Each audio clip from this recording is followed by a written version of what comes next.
A lifetime Badger, original walk-on, has now become the dramatic epicenter of much drama in Madison. Today, they're in East Lansing.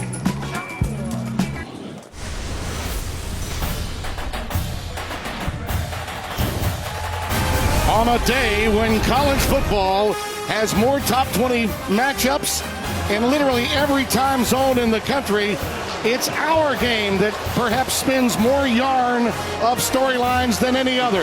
The Spartans make their way on the field. It's homecoming. Colors resplendent. Spencer Tillman, Tim Brando, happy to have you with us. And in talking with Jim Leonhard's counterpart, Mel Tucker, yesterday, losers of 4 in a row, looking ahead to an open date and then the rival Michigan Wolverines on deck, he was very transparent. He said, fellas, this is a big insert body part game. Well, Timmy, this is a new calculus taking place right now. College football, everybody's feeling the pressure, right? I think it's going to trickle all the way down to the field. Graham Mertz, the quarterback, is going to even figure it, right? Braylon Allen, he'll rely on him a lot, but he's going to have to go to his throw game, Tim, to open up some things on that side of the ball. Why? Because they're replete with injuries and an otherwise stable defensive unit. We'll talk about that as the game goes along. Across the way, Peyton Thorne, his counterpart, he has a weapon to go to. Jaden Reed on the X-receiver side. Opposite of him, they need Keon Coleman to step up. If he does step up, they've got a 1-2 punch that needs to be contended with. Both teams are looking to open it up and get beyond the issues that they've had early season at midseason. Our progressive game countdown will show you Leonhard as a player when he walked on. He could sack it, he could pick it, and now he can coach it. And does the man know how to celebrate? You bet he does. He's the Dick Clark of head coaches. He looks like one of the players. We'll be back.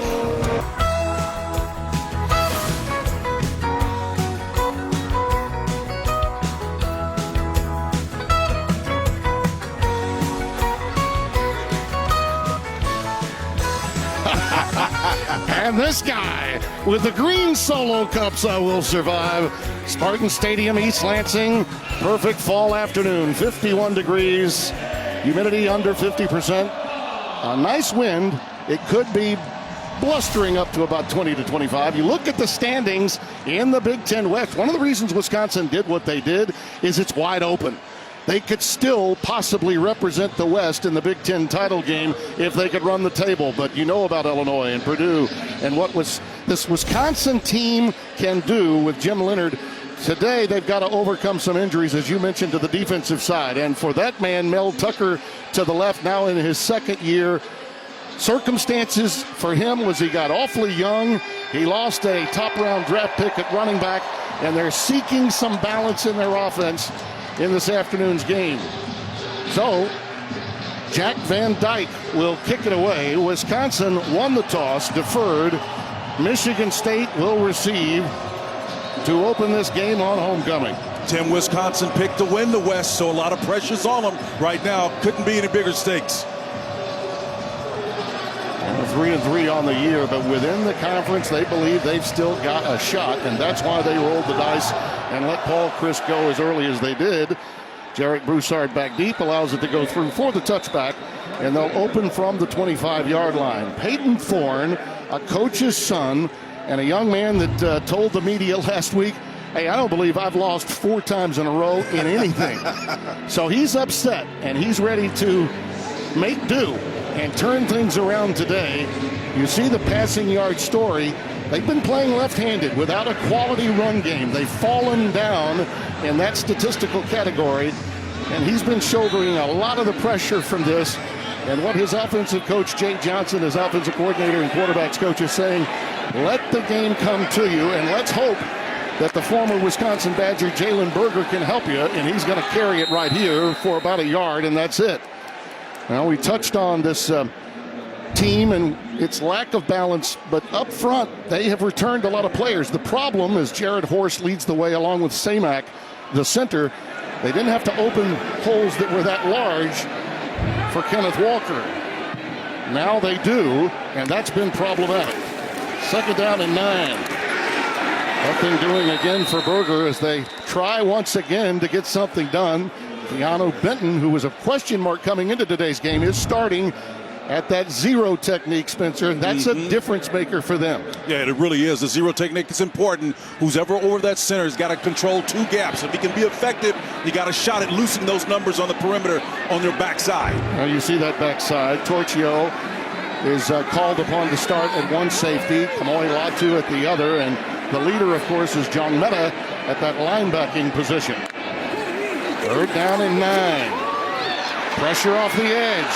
Thorne is down, flags are down. I think this is going to be holding, and it's really an effective penalty in terms of what the rush team was trying to do, just rushing 3. And of those 5 guys blocking up front, Michigan State couldn't handle those 3. Holding, offense number 79, penalty is declined, 4th down. Jared Horst, the guilty party, 5th year out of Middleton, Wisconsin. So 3 and out for Michigan State to open the game. And here's Jared on that outside, Tim. You can see 79 reach, quick step, corrector step. It's just a dip in the arm underneath by Nick Herbig. He's the guy that you got to be mindful of off that edge. And when you're on an island with this guy, let me tell you, he'll make you change your mind, man. This is the best punter in college football. That may be the greatest attribute for this Michigan State team, which is a dubious distinction to say the least. This one is rather low, takes a hop, and Dean Ingram is going to be calling for fair catch, and he did, so he could not advance it any further. And that's where Wisconsin will take over 1st and 10 at their 36. Let's see if he waved. We've seen a few missed calls here. He's trying to pull off the okey doke, man. This was just the antithesis of what happened in the TCU game last week. That's not a fair catch. Well, he waved that, though, Tim. Yeah, I get you, but I don't think he meant. Yeah, that's just one of those wave-offs. I know it was a wave-off, but again, it may be a mistake by the official, but they construed it as... It does count as a fair catch as he waved it off. You're right. I don't think the players even understand that. I really don't. Braylon Allen is the setback, and we've got flags and whistles and all kinds of things going on. And Tim, that's coming from that right side, and we know Logan Brown's absent. Start. Offense number 48, 5-yard penalty. There you go. Remains 1st down. Dakovich, that's tight end. They are really hurt up front today and at tight end. No Cundiff, no Rucci. Eschenbach is the starting tight end. Dakovich is going to back him up. They've even moved Tyler Beach, a starting guard, into the bunch formation as their 3rd-team tight end. He normally wears 65. He's wearing 46 this afternoon. Lots of changes after they warmed up earlier today. Allen, look out. He's a big play waiting to happen every time he touches it. Last week, he even threw a touchdown pass out of the Wildcat formation against Northwestern. Cal Halliday with the tackle. And Tim, it was Xavier Henderson who missed this. Now he's back in the lineup. Bad angle right there. Not sure if he's 100%. There's a down Spartan on the field. It's him. Is it? It's him. Well, and that's bad news indeed, because he's their leader. They were so wanting to have him back in the lineup. He aligns that back end for defensive coordinator Scott Hazelton. That's a huge loss on the opening play. No question. For Michigan State. You know, they tried to suit him up, Timmy, against Ohio State, right? Here is the bad angles, what gave me some indication that this 4-year starter was not 100%. He didn't come at the proper angle. Some of that could have been due to rust, but again, that's a big blow early in this contest. From the 48 of Michigan State. Wow, nice field. Marlon Burrows ahead, but you're right. Derek Harmon, 41. Redshirt freshman from Detroit, Michigan, fills that hole. And you look at that offense. Bortolini has moved in to left guard. Furtney is at right guard. Wettig, the backup center, has moved over to right tackle. Nowakowski's going to get a lot of playing time today because Jackson Aker can't go for Wisconsin. It's that time of the year, isn't it? Yes, it is. Bootleg action for Mertz. That's what they needed. And that's a beautiful throw and catch. Skylar Bell, number 11, with the reception. The redshirt freshman from the Bronx, New York. This is what Bobby Ingram can bring to this team, right, in terms of creativity. A great job on the in-and-out arrow route, a little stop on the pivot. I love the fact that they're using the play-action pass to set up the run game. They're going to need to do that, Tim, because their numbers at running back are extremely thin right now. I mean, they're down to 3 backs overall, including Allen. And that you're right, including fullbacks. Yep. 1st and 10 from the 36. Out of the gun, play pitch. Allen again. And he's got it inside the 35, will not go down, and carries Spartans with him inside the 30. That's amazing. I think thought we got a late flag maybe coming in. Yeah. Yep. I thought Charles Brantley, the left corner, had him dead to rights, Tim, but he bounced it outside of him and showed you some of that speed to get to the edge. I think Brandon Wright may have kept that tackle alive a little too long, and they will assess additional yardage here. After the play was over, personal foul. Defense number 26, unnecessary roughness. The penalty is half the distance to the goal. Automatic No first reason down. for it. Mark Kluzinski is our referee today. Our replay official is Dennis Lipsky. So they'll set the ball right at the 15-yard line, first down.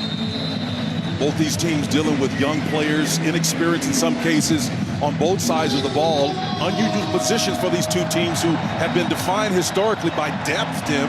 It's one thing you could expect from Big Ten teams, but they're struggling like everybody for the most part with transfer portals and injuries, everything affecting the game. That play netted 22. 7 on the gain, 15 yards on the penalty. Allen is stopped behind the line this time by Simeon Barrow. Defensive tackle, 6'3", 290. Yeah, he's so hard to move, Tim, playing in a 4-down front. He's usually playing in a 2-eye right outside the shoulder, and he shows you that. That little number that he's got on 8, it looks small. But like Tim said, he's 280, man. That's a big guy. Watch him reach and slam and beat those two defenders that are trying to block him right there. I mean, that's an impressive effort by that young man. Look out for Chimere Dike, who flanks to the top of your screen. In man coverage, he can be dynamite. Number 13 for the Badgers.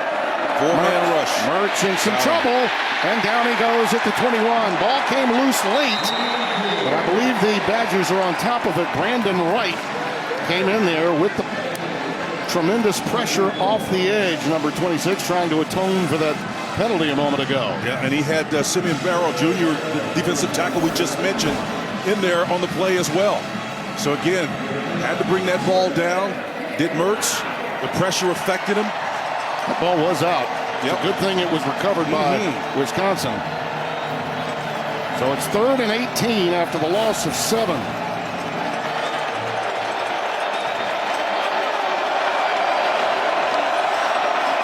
They're going to try to work the solo to the far side of the field. Got a man matchup that they like. Got to come back.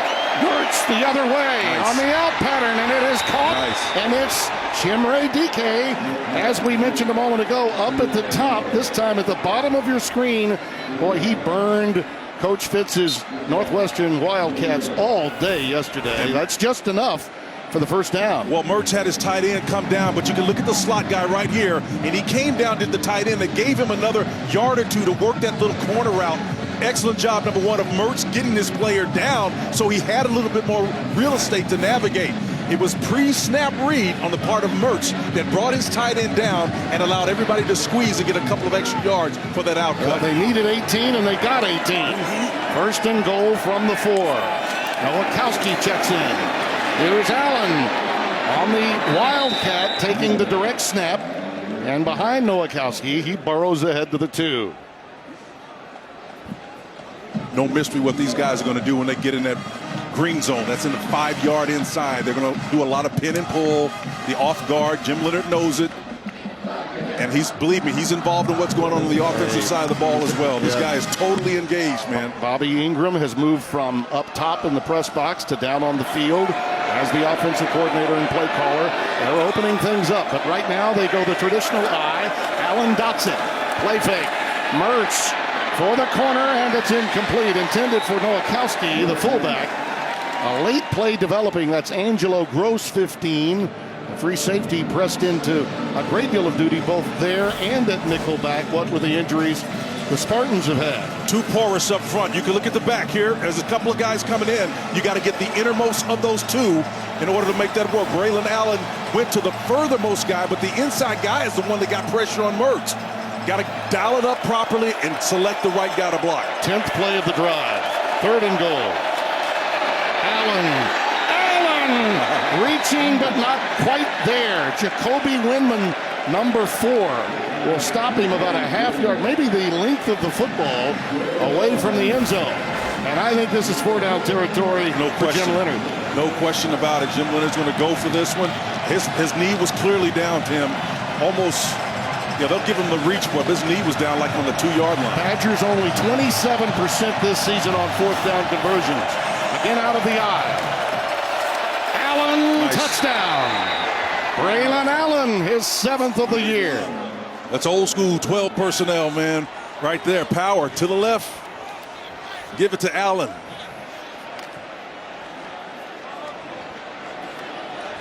And that homecoming crowd is quieted here at Spartan Stadium. Well, this is a base play. You roll out with Mertz the opposite direction to kind of soften the flow of the linebackers. Excellent play design, doing what they do best, getting plus yardage. Speaking of injuries, Calvaruso is hurt. So enter redshirt freshman Nate Van Zelst. And he splits the uprights and gets this one to go.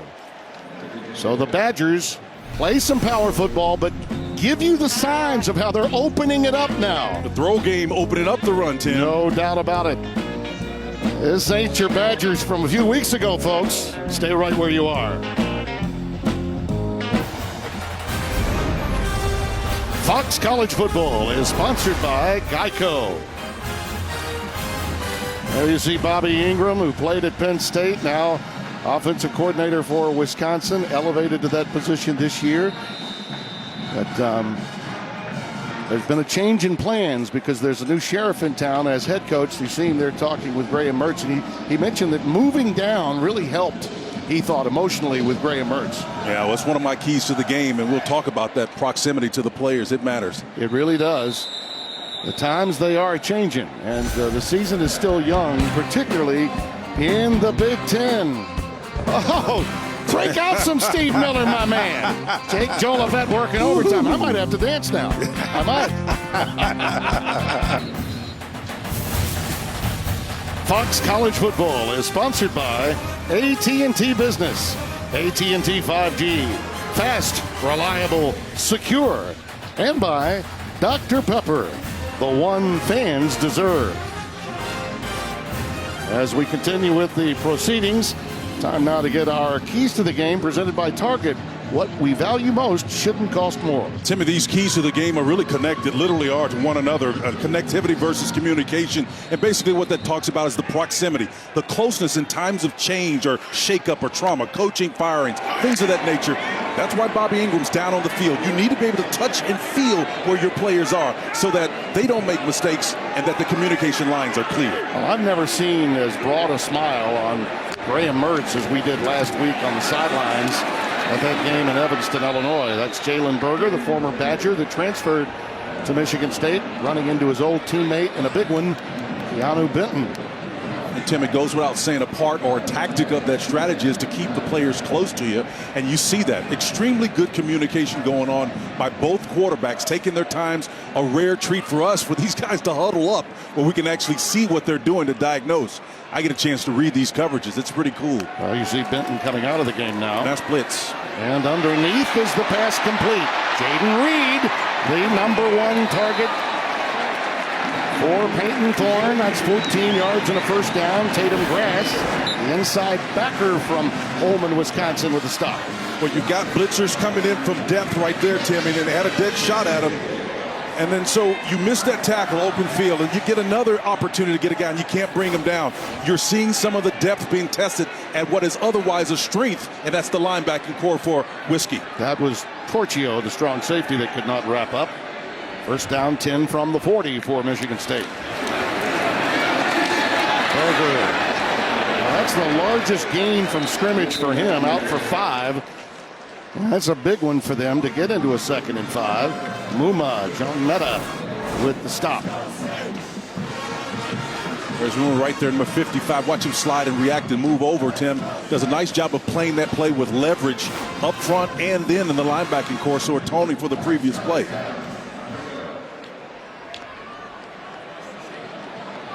Second down and 5. Berger, the lone setback. The extra tight end to block, and there goes Berger behind him. And that's a first down. Just piercing Wisconsin territory, and a late flag comes down as he got to the 49-yard line. After the play had concluded, the flag came in from the referee. That was an interesting call down there. Yeah, Late. it came late, very late. You would think it would be holding on the part of Michigan State where the ball, Where the flag was thrown. where the flag was thrown, but where the ball was placed. 'Cause After the play was over, unsportsmanlike conduct, offense number 79, 15-yard penalty. That's two. It'll be that's first a and killer. 10 following the penalty. You talk about a drive That's his killer. first unsportsmanlike And that's why the of the game. flag came in late. That would have been a first down. Well, that's Jared Horst, right? And that was the Yep. second time today, Tim, he's drawn a penalty. Execution is going to be a premium. Again, we talk about communication. That was a post-play of infraction, but it's still the type of thing that you look to clean up. This team has got a lot of mistakes. Yep. Mel was telling us about some of the things that they take for granted Yep. that these guys know. Oftentimes they don't. Well, they got the first down, so because it was a post-play penalty, they maintained the first down but lost 20 yards of field position, essentially. Elijah Collins, 24, has come in. You know, Horst had a really rough going against Ohio State. A lot of people have said that this year. So maybe just a little too aggressive early on today. Collins on the stretch play. That's what they want from him, to get him to the edge, and he gobbles up about 2/3 of the yardage lost on the penalty. That's Kamoy Latu making the stop, number 13. Yeah, here's the previous play, Tim, here again afterwards. You see 79 right here, giving him the business on the back end of that. Everything just yanks him down to the ground. It kind of mounts him there a little bit. Can't do that. They'll catch him. And then Jay Shaw uncharacteristically missed it in his corner position on that last play. Twice we've seen these Badgers not been able to tackle on the back end. Second down and 2. Collins again trying to turn it back up. I think he may have gotten the first down with the second effort. He gets it up to the 48-yard line of Michigan State. So move the chains. There's a lot of grabbing going on in the interior of that line, man. And Torchio was a little bit upset. He thought he got held on that play, but if they're going to call the previous one that they did on Hurst, then they got to call all of them. I'll expect the clock to move quickly, even though the game itself has time between plays. Both teams want to get their ground game going to open it up. Thorne lets it fly, a wide open receiver. That's Reed. He's got it inside the 25. Latu ushered him out of bounds. Well, I love the play, how it took time to develop. Again, you can affect coverage here. You can see Reed pointing out where he's going to go. And the communication is late on the part of the Badgers. They don't figure it out. Torchio has got to make that break a lot quicker, and you got to communicate effectively on the back end. Well, that doubles their longest play from scrimmage for the day so far. They doubled it on that one particular play, 28 yards. Communication, Tim. Communication. First down, Collins. Boy, he's got quick feet. Yep. He's down to about the 15-yard line. Latu again making the stop. Spencer, when you look at Wisconsin's numbers defensively, they've backed off quite a bit. They have not been as strong as past years, and they lost a lot of outstanding personnel, particularly linebackers, as Collins goes down after losing at least a yard, maybe a yard and a half. Keanu Benton with the stop. Bit of an anomaly there, going pace and tempo to kind of take advantage of the big gainer there. And they'll consult with the sideline once again. This is their wheelhouse right here. This is what they want to do pre-snap. Get everything sorted out. Berger is back on the field. Lone setback out of the gun. Peyton Thorne. Redshirt junior, Naperville, Illinois. Here goes Berger with authority. Goes right into the chest of Tatum Grass, number 39. He delivered more of the blow than he took. I'm telling you, he got in Tatum's chest, man, on Yes, that he particular did. play. Got those low pads down there. Nice little tandem block up front. Got a nice little assist from your guard before he got there to set up the block and the run through. Berger was a highly touted recruit coming out. And, of course, the finding of one Braylon Allen affected his playing time. So he went into the portal. Now this is the 11th play of the drive for the Spartans. Trailing by 7 in the first quarter. Berger spun down after a gain of 2. That's Jordan Turner, 55, the inside linebacker with a stop. They'll give him 3. Nice diagnose by Jordan. He read that one really quickly. They like this inside zone, does Michigan State in here. They want to base block this thing, but I'll tell you, the way these linebackers flow for Wisconsin, they're going to read that. They're going to have to move them with movement or motion or something to get them flowing one way to take advantage of that soft spot in the middle of the field. We talked about Keon Coleman in the open. Here's Berger again, all the way down to the 1, running with intentionality. And again, it's Amoy Latu with the tackle. 6 yards, down to the 1. Got to get urgency. Wow, what a great play. Indeed, and it was a high snap. Berger got the ball and lost yardage on that play as Tatum Grass got some revenge after Berger got the better of him in the last meeting they had. So it's 4th and goal here for Michigan State, and it looks like they're going for it. Tatum Grass, the benefactor of a great defensive call by Jim Leonard that allowed him to be free to shoot that gap and make an unbelievable play. Well, Spencer Mel said it's a big blank game, so we've got one of many big blank plays coming up. Let's see how comfortable they are, though, Tim. They're going to take a timeout here. Yep. Spartans take it, and so will we. Homecoming in East Lansing on Fox. And what has been surprisingly a tumultuous season, Michigan State is pretty good on 4th down, Spencer. 7 of 13 for 54%. What do you think? Let's see if they go with the percentages. It would tell you to go with Jaden Reed, the ex-receiver. But Tim, in the close formation that they're in right now, tight, this is showing me run all the way. Unless they move him with motion. Wait a minute, it's a tight bunch formation, so they're going to try to work. They're going to try to work down here along the N and the S in the end zone. Spartans going to throw a pass here. Oh, the inside zone. That's not going to work. No, it's stoned at the 2-yard line, and it's Latu again. That's a bad timeout to make that decision. If you're going to go tight bunch formation, you could see Jim Leonard, as smart as he is, Timmy, didn't have that area of the field defended. That is just too intelligent a defense to try to get away with something like that.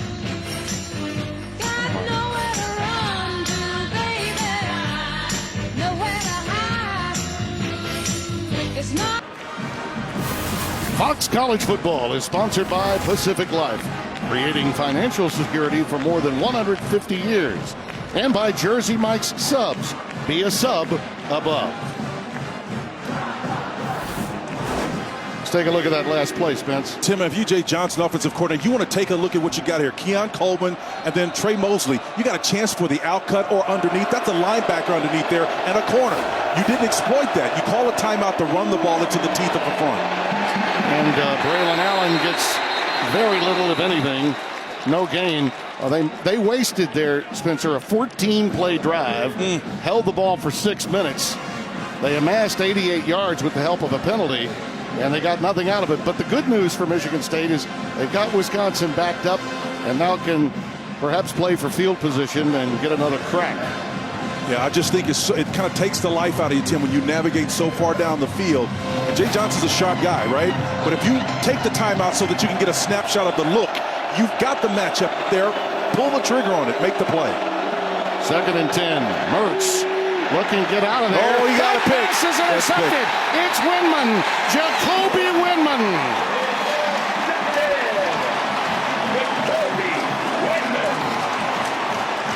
That is the 6th interception thrown by Mertz this year. Well, he's a senior transfer, Tim, and that's part of the bigger model for this coach. Now, in a private room, these coaches don't tell you they're going to major in leaning the portal to their advantage, but this guy is. The defensive end, watch him drop here in coverage and read like a computer.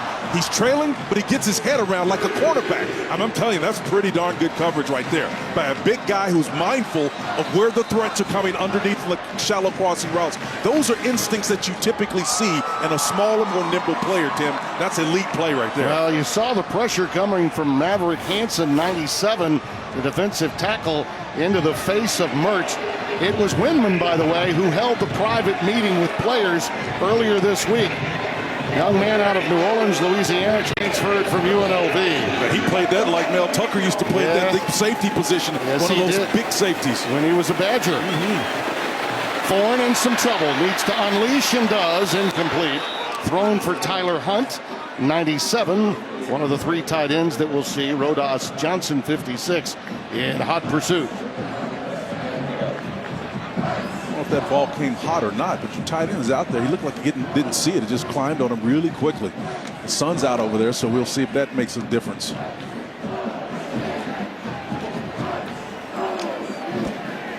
Second down and 10.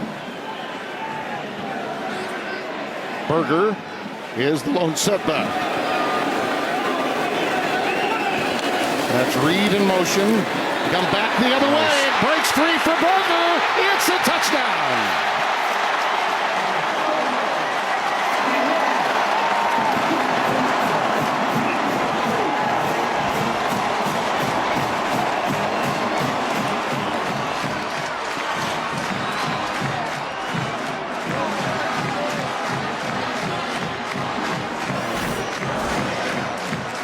Timmy Keon Coleman was the key to this. The eye discipline is affected here. Watch his motion. You see how that affected the back end? The secondary is looking to push, and as a result of that, they're not able to get in a position to shut that play down. Tyler Tudor is back there, number 41. Couldn't get in position because he was moved about 2 feet over by that rapid motion to his right. The backup place kicker, Ben Patton, the Auburn transfer, once kicked a field goal in the Iron Bowl for the Tigers, gets the extra point. And we are tied at 7. And Windman the first to congratulate the offense after that pilfer.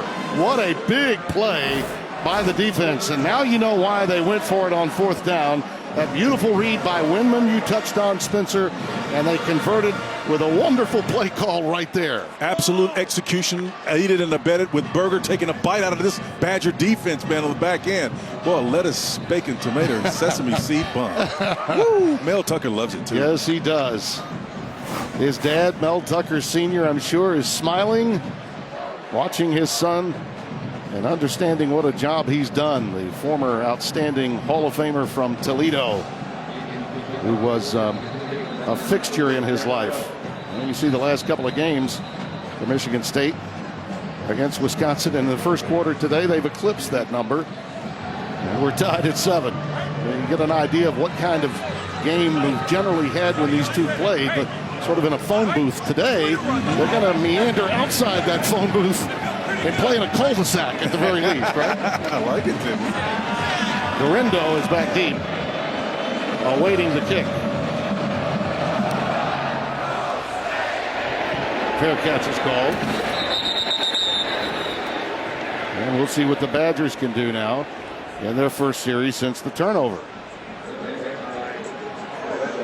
Really enjoyed our conversation earlier in the week with Graham Mertz. He said, you know what, we're going to be here for Coach Chryst. We're also going to do a little bit more, and I'm going to do a little bit more for this team. I think in both cases, Spencer, each with Mertz, with Mertz at Wisconsin and Thorne at Michigan State, each of these guys have to guard against trying to do too much. Yeah, I think they do, and I think the head coach, the new head coach is in this long audition, understands, does Jim, exactly what he needs to do. He's dealing with the emotions of these players who were very close to Paul Chryst.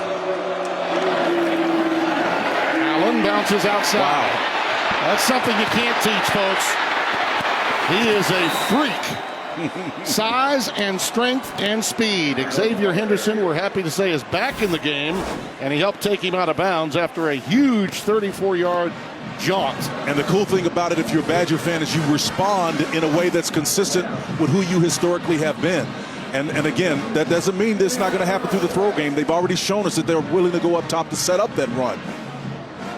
And we've come to the end of one.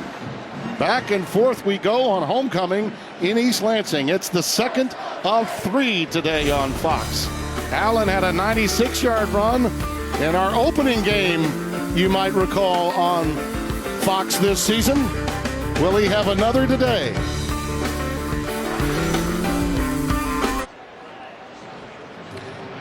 We've stayed in the state of Michigan for the first 2 games of our triple hitter today. Tim Brando, Spencer Tillman, just a little west of Ann Arbor here in East Lansing. First play of the second quarter. Allen, who just had a 34-yard run, will tote it again. He's ahead to the 37-yard line. That's Angelo Gross, the junior from Mansfield, Ohio, coming up to make the tackle. That's a young man that really is happy Xavier Henderson is back in that secondary for Michigan State, because he helps set everyone. He's really the guy that has to lead this team when Xavier, number 3 for Michigan State, is not available. But that's the verbal leader of this team.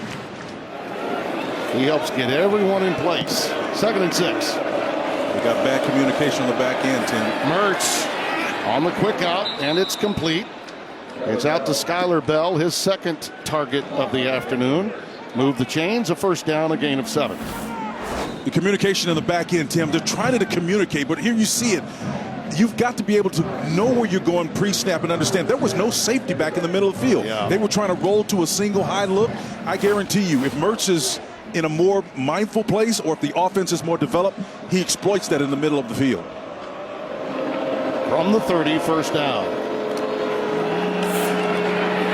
Allen wrapped up behind the line by Halliday this time, the redshirt sophomore from Ellsberg, PA. One of the terrific tacklers on this team. 49 on the season, 3 for loss and a sack for defensive coordinator Scott Hazelton's defense, who, because of these injuries, and let's not forget Darius Snow out for the year. Okay, that happened in the Western Michigan game. This is what Bobby Ingram's trying to take advantage of. A Michigan State secondary that's been bruised, battered, and beleaguered. 2nd and 12. Mertz, little curl, and it is caught. Bell again. He'll be about 6, maybe 7 shy of the 1st down. It's Gross that makes the stop. So,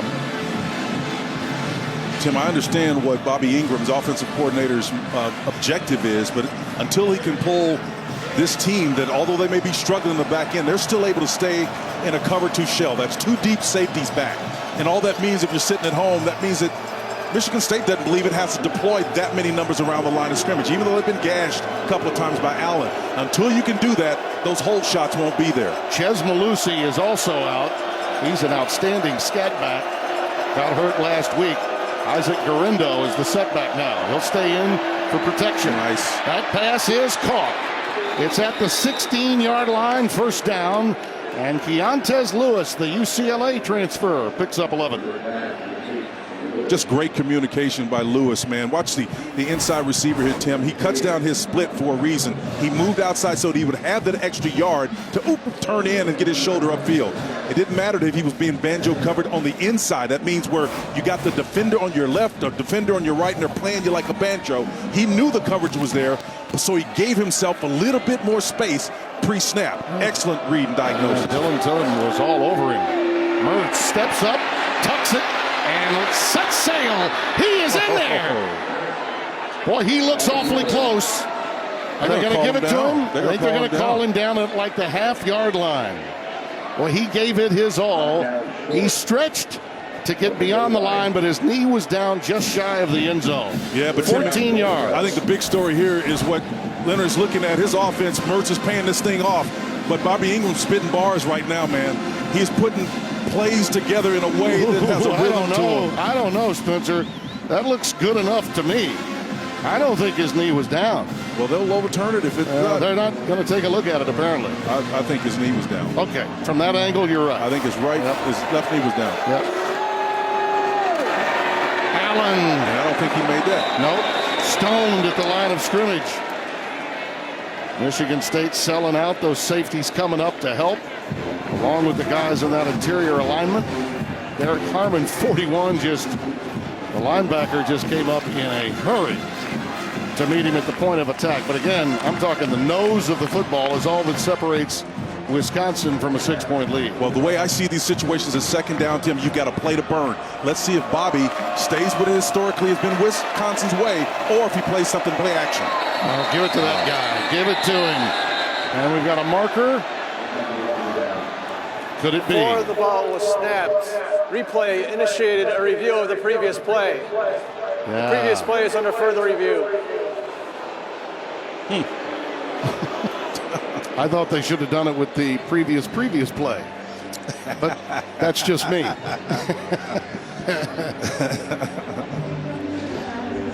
Well, my old track buddy, Terry Young, who's a replay official. Yeah, he's the communicator. Yeah, he's a communicator. He's the guy that's on the horn with the Big Ten office, the command center. The knee is down. I felt the knee was down that time before the ball crossed. Right. And I think probably you were correct with that second angle on the run by Mertz on the preceding play. I don't see enough to change that. Do you? Nope. But you do know the nose of the ball just has to pierce that white line, though. Was Pereira taking a cafe? I don't know, Tim. That looked like a score. Where's Pereira? By the letter of the law, I think the tip of the ball actually pierced that white. Mike's in the avocado room, I think. The ball was short of the goal line. Second and goal. Mike, where are you? Did you get a food break there? I'm finishing my morning muffin here. Wait a minute. I think actually that was a good stop. A little late stop. I think maybe could have stopped it sooner, but there's no way you could change that. And then the first one, which you got to, actually the shin got down before. So two good calls on the field, but two close plays. Okay, I'm finished with my meal now, so come back anytime. Enjoy the commissary. Allen, no doubt this time, touchdown, Badgers. That's the 20th career touchdown run and only his 19th career game. His first touchdown, though, in 3 weeks. So he's been waiting a while to get the pay dirt of late. Well, this is classic Wisconsin ball. The off guard pulling up, does a nice job. Does Allen sifting it in there and just taking advantage of that man-on-man blocking. Give it up for Bortolini, right? Having to play left guard because of the injuries. And the move of Tyler Beach over to the bunch formation as a tight end. This is Nate Van Zelst with the extra point. And we got a couple of backup place kickers going today. It all began with Graham Mertz. Tyronius Rex, Spencer T. Bang that gong, get it on. We are in the Big Ten today. Braylon knows how to bang that gong. You can count on it.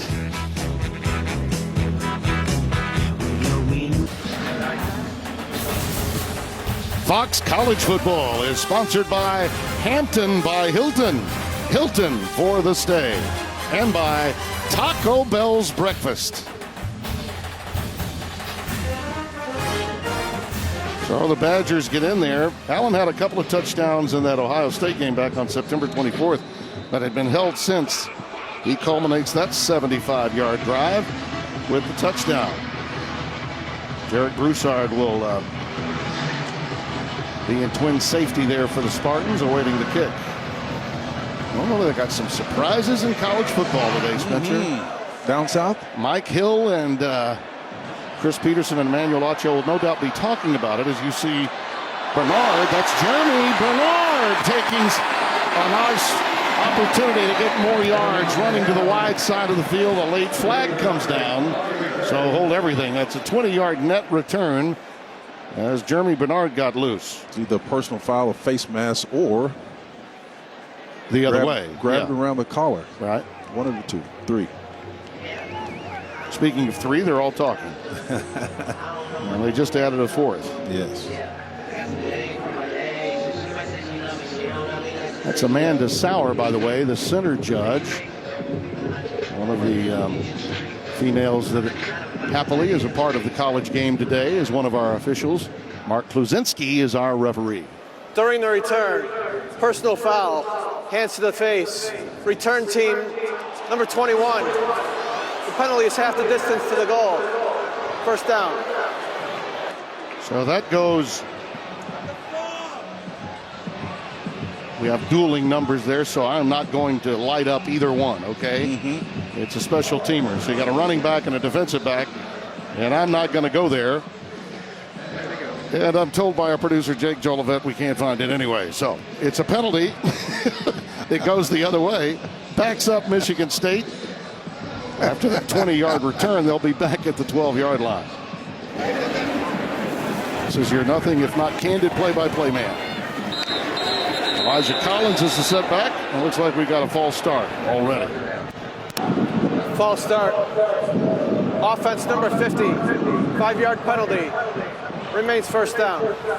And that's Brian Green, who's first up on the depth chart. Not a starter normally, but they'll move him into guard or tackle because of injuries. And, this is what happens to teams that have struggled in some cases due to injury and in other cases just to get some kind of balance in their offense. 1st and 15 from inside their own 10 now. Collins to the 9. And he's stopped by Jordan Turner, number 54. Yeah, great read reaction by Turner here, not being fooled whatsoever by that little inside trap activity that was going on between the guard and tackle, man. That's just smart play, heads up. These mistakes on the part of Michigan State is something that Mel was telling us about yesterday, Tim. Yeah. When you got a young team, you just have to tell them why, and tell them why all the time. Collins takes that little pass in the flat, is run down by Ricardo Hallman, number 2. And as you mentioned, Spencer, and we find it in every organization, no matter the size of the corporation, communication, communication, communication. Well, it's more than just information being exchanged. It's about emotion, the ability to hold each other accountable. It's a big difference. It's much, much more intense than just pure words. Trips to the bottom of your screen on 3rd down 11. We've not called Trey Mosley's name yet. He needs to be a part of what they're doing in their throw game in particular, Tim. Number 17 in the slot. There's the throw. Nice. Look out. That's Jaden Reed. And he's got a 1st down out to the 38-yard line of Michigan State. Pushed out by Torchio, 15. Well, that's really crazy, man. Jaden Reed thought he was going to make it all the way to the far side with his Z receiver, but here you see him on the outside. Nice job of finding that soft spot in behind that linebacker that's dropping back in coverage. He does a wonderful job, but man, at some point in time, you got to turn that thing up vertical. By the way, Mosley cleared out that spot for him with that post pattern that he was running. 1st and 10. Jarrett Broussard is the setback, and he'll tote it. And he's got at least 5 yards on that carry. Out to the 43. John Meta with the tackle, number 55. Daniel Barker, who's playing the tight end position of Y. Nice job of sifting over to create a block. 2nd and 5. Quick out. Pass was thrown a little behind Keon Coleman that time.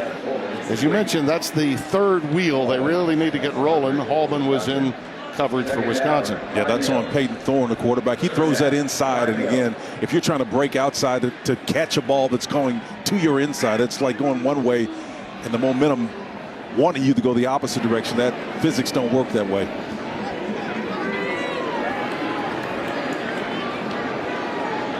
Third down and 5.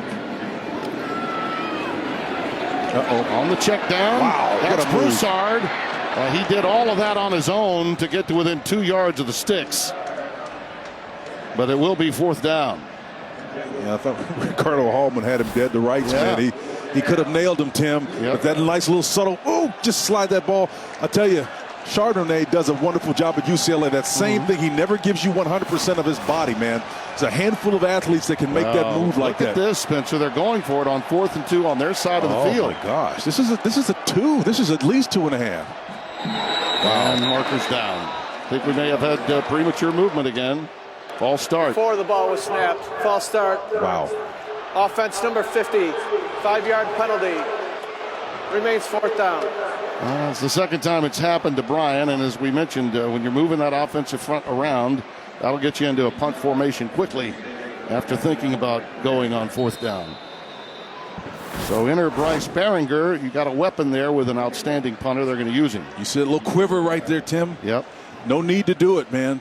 He's trying to down block, and again, I'm not so sure what made him flinch like that. His block was clear. Usually when you're being outflanked, that makes you kind of want to get there in a hurry. No need to do that in that play. High end over end punt. And it gets that kind of bounce. And it is reeled in by Ingram. And he's shown the sideline very quickly at the 16. He is the best in the country. No doubt about that. Out of Waterford, Michigan. Fox College Football is sponsored by Liberty Mutual Insurance. Only pay what you need. It's one thing to stretch like that, Spencer. It's another thing to do a somersault out of it. Woo! Homecoming here in East Lansing. And the Spartans and Badgers at it here on Fox. Game 2 of 3.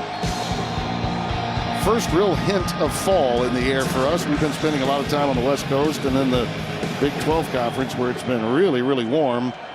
Not today. Just beautiful colors outside Spartan Stadium. Braylon Allen the setback, and he'll run right into a lot of trouble. It started with Windman. Derek and Harmon.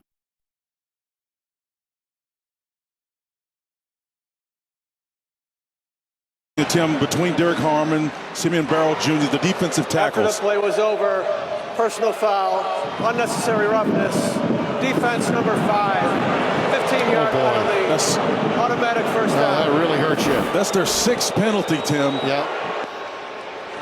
Okay, Windman's got him. Now you see some help right there. I'm surprised. You got to be careful about that, man. He's obviously defenseless. I'm surprised that wasn't more. 6 penalties for 67 yards. Michael Fletcher was the guy that came in late. No need for it. Good call, really. Nice reach block working there. And well, boy, just Derek Harmon, though, man, just that down block. He just flipped the guy out of the way like he wasn't even there. I don't know what Fletcher was thinking there. 6th penalty for 67 yards, to your point, Spencer. So they had a loss of 5, but then they picked up 15 on a penalty. And They may look at this penalty, Tim, that was not called, in my opinion.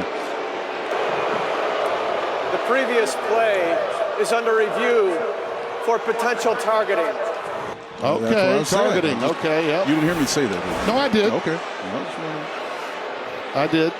But let's see. Yeah, no. But Hands to the face. Went right to the Hands face. right to the face, Yeah. man. Head and area. And he Yeah. certainly was defenseless. So, He was. Yep. if a runner, oftentimes, as our replay crew came up and told us, is typically not in those situations because he's a runner. But here, Allen is clearly down And he was down, no question. and defenseless. Yep. That should be targeting. And our replay official, Dennis Lipsky, called down to make sure of that.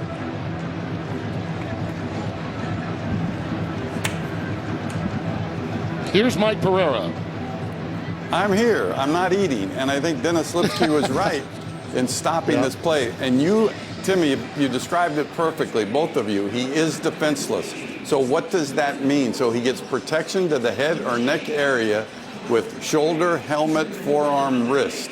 So in this case, in that category, that really puts it into targeting as far as I'm concerned. Clearly an attacking movement by number 5. So not going to be surprised to see targeting added here. The only reason I paused, Spencer, when before we went back to it and was because it looked as though we were back to play. And so I had directed my attention to what was coming up. Well, you got opposed to bigger what had fish just to fry. happened. I get it. I mean, I get a chance to look at the entire game, the breadth and width of it. Yeah. And so those things linger with me a little bit longer than they can with you because of your role. But listen, when I see that, much as I know they're adjudicating this as tightly and judiciously as they are, you can't ignore that. That, to me, is it clear targeting. Well, I'm down with all that, and I totally agree with Mike and with you. But let's just let's make the call and get on with it. Here it is. After review, number 5 of the defense targeted a defenseless player to the head. By rule, number 5 is disqualified. That hurts.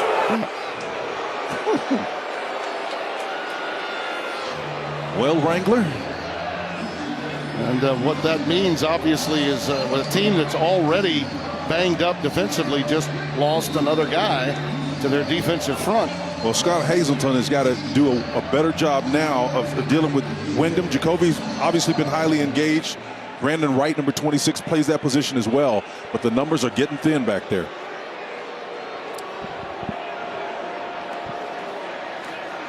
Allen, look at that cut. Look at that read and cut. And patience there, Spencer. Angelo Gross makes the tackle, but that's what makes a running back special, is the patience to allow his interference to clear it out for him. Well, the patience to allow Jacoby Wyndham to run himself out of the play. Number 4 goes a little bit too far outside, and because of that, he loses leverage on the perimeter. That's what happens. See, watch number 4 here, Tim. When he flows and reacts, he's going to overreact to it. He was nice leverage here, but it just reaches outside. And that's a nice in block in his stead to get out there. That was Tippin, Joe Tippin, the center, that was able to get out in front of him. Garindo sets up shop now in the backfield, and he runs head on into Barrow. Simeon Barrow right there. So much of this game is about playing with proper leverage, Tim, and when you're active in that last play, like these defensive are running and chasing this Hazleton here, defensive coordinator, you got to be mindful of where the leverage points begin and where they're stopped, because a decent back can make you look really bad if you start trying to out-leverage him and he'll cut underneath you. Scott really worked hard this week, as did this entire Michigan State staff, to get his team to get rid of that Ohio State game. The Buckeyes can make a lot of people look bad. This is a much more manageable game, and one that Michigan State really has to have. Ooh, doctor. And down he goes. That's Brule, Aaron Brule, number 7. Popping free, and Mertz had nowhere to go. When you're talking about a weak side linebacker, man, hell-bent for election, this one looked like a zoo from the beginning. Miscommunication leads to this. Watch him really coming off the edge, Tim. He comes downhill. You don't even block the guy. And off the edge, too, they had pressure. Garindo went the wrong way, and Mertz had nowhere to go. Vunovich will punt it away. Reed is back deep, and he'll call for a fair catch. He was blocked away from having a chance to catch that. The flag will come down. That was a good acting job, though. Yeah, it was, but they're going to get the flag regardless. Yeah, she's going to get the Academy Award for that. That's Lofi, number 12. That was seemingly the guilty party. Now we're going to have a conversation about it. They get a full yard of protection on that play. There is no foul on the play for kick, catch, and yeah, that's a good call. Talked him out of it. Yeah, we'd have to get Izzo over here to grade that flop, Tim. It was a flop.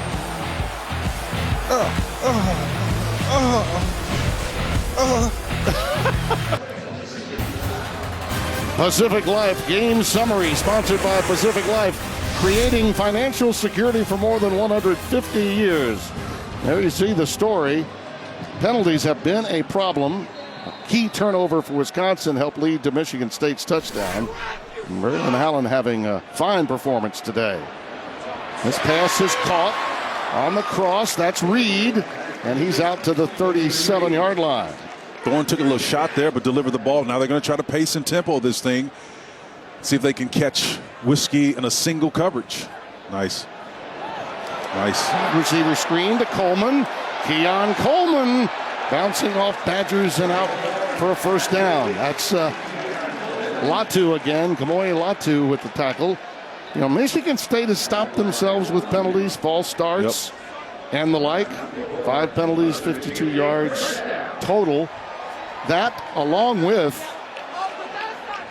that turnover that was committed by Wisconsin, that was after a long drive for Michigan State, came up empty when they went on 4th down and failed.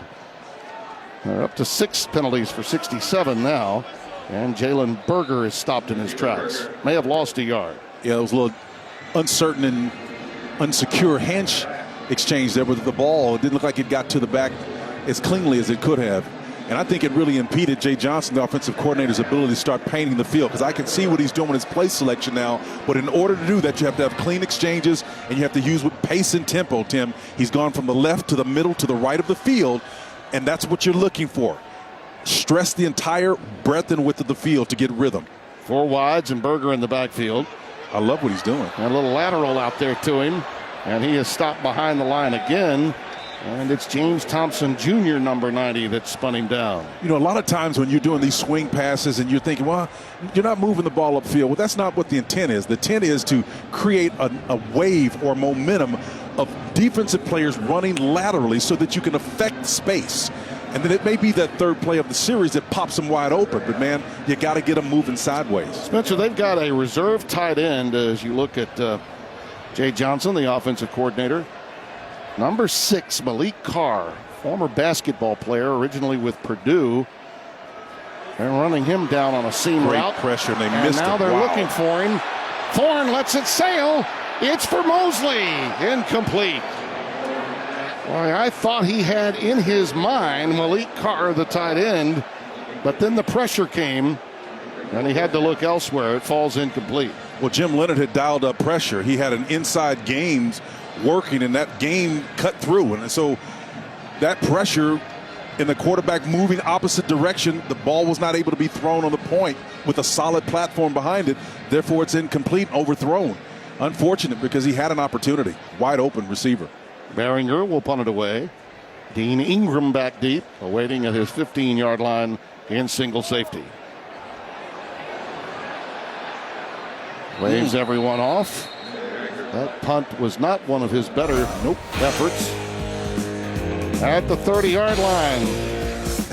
How about Husky Lizzie instead of Thin Lizzie? I always had to wear Huskies. I never got to wear those thin. Boy, he's got this down. The Sarge, he's been working on it. He has. Look forward to those guys at halftime. Boy, they got a lot of ground to cover. More top 25 matchups than at any other time this year on this day. Braylon Allen is in the backfield. Now, the Tarf monster got him that time. He was trying to make a cut, and he stumbled as he was trying to make it, planted that foot, and then just fell down. I think that they take their off guard, Wisconsin, and just continue to go with the flow. Jacoby Wyndham has done a wonderful job all day, but, man, he's taking himself out of plays. I think that was friendly fire. He tripped over an offensive lineman of his own. 2nd and 8. Curl pattern. DK. Oh, he got hammered. That's Brantley, who had a big pick six against Stroud a week ago, and he had a little bit of help. Hurts comes back to his third option there, Timmy. Nice job of working those eyes back. Yep. Getting the ball back, but he's obviously brought down by a couple of defenders in that play. Angelo Gross was there to help Charles Brantley. There's another penalty. That's a big one, too. Goes from third and manageable. 5-yard penalty. Remains third down. And again, I go back to all those changes in the Wisconsin offensive front. Okay, Beach is now playing tight end. Why? Because of injuries to Cundiff and Rucci. Ortolini got hit there. And Malman is out. Logan Brown was dismissed from the team, and then on Wednesday hit the transfer portal. So a 10-second runoff. You're looking at 3rd down and 7. Those false starts happen for teams that are struggling. Timeout could be used. Braylon Allen is going to be the setback. And this is huge if Michigan State gets the stop, because Wisconsin gets the ball to open the second half. They deferred, you might recall. That's a nice block to free Mertz. He's looking and finds his man, Chimere Dike, for the first down. So Wisconsin in business at the 47. Halliday with the tackle. He got a great block that freed him to make that throw. And Charles Brantley, the left corner, was covering Tim, but because of the mobility, at least on that play of Mertz, at some point he threatened him and he had to come off his coverage. Personal foul. Illegal blindside block. Offense number 0. Yeah. Penalized half the distance to the goal. Now, I was about Repeat to credit him third for down. a good block, but it's a crackback and it's a penalty. That's who threw the block that I was talking about. Without this block, Mertz does not have time to make the throw. Watch it right here. Boy, I don't know, Spence. I realize that is a point of emphasis, but I don't know that that's blindside. I believe his vision had him in place. Well, to take your letter of the law reference a minute ago, if he's not parallel to that guy, I can see how you can make the call. Yeah. 3rd and 19. So Michigan State with a chance for a stop and good field position. One more chance before they have to kick to open the second half. Allen is going to be corralled here at the 25-yard line.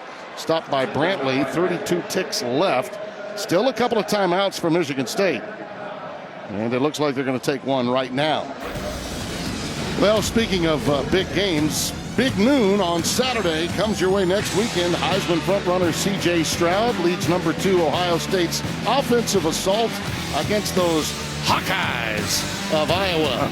The big noon kickoff crew gets it started live from the Horseshoe at 10 Eastern, and then it's Iowa, Ohio State at noon Eastern on Fox. Spencer, I'm going to just say this. I realize what's in our promo copy. I agree that C.J. Stroud is without question the front runner, but Hendon Hooker is putting on a show as we speak. Yep. And we saw a guy last week in Dorian Thompson-Robinson. In my mind, if he plays well next week at Oregon, you can put him right up there with Stroud and Hooker as well. This is a low trajectory punt from Vujanovic, and it's going to bound and go dead at the 32-yard line of Michigan State. They have one timeout left, 20 seconds to work with. Well, Tim, you talked about those individual players. I would tell you, as a team right now, I think Ohio State is the best team in the nation. No doubt. In my opinion. No argument there. No argument there. Hopefully not. Georgia's no disrespect to them. And in spite of what's happening in Alabama today, I just think Ohio State is hitting on all cylinders right now. They have not played what you would call a test. They haven't played a quality offense and quality defense simultaneously yet this year. That's not their fault. Yep. The one thing they have done that neither Georgia and Alabama have been able to do is play to the level of their game, not the level of their competition. But We've my seen job Alabama and Georgia play down to their competition. And my job as an analyst, I extrapolate competition. In other words, you don't have to see them matched up against those teams. I look at talent for what it is, and I think Ohio State has the best talent across the board. I'm with you. Tyler Hunt on the receiving end of that pass. 2nd and 6, and the crowd a little disgruntled here as they are going to let the clock wind down. I absolutely agree with you, though. Speaking of those other teams, our guys back in the studio will be discussing that. They'll show you some highlights of those incredible matchups taking place around the rest of the country. So let's get you back there to that studio. Mike, Sarge, how do you do, Hill and company? How do?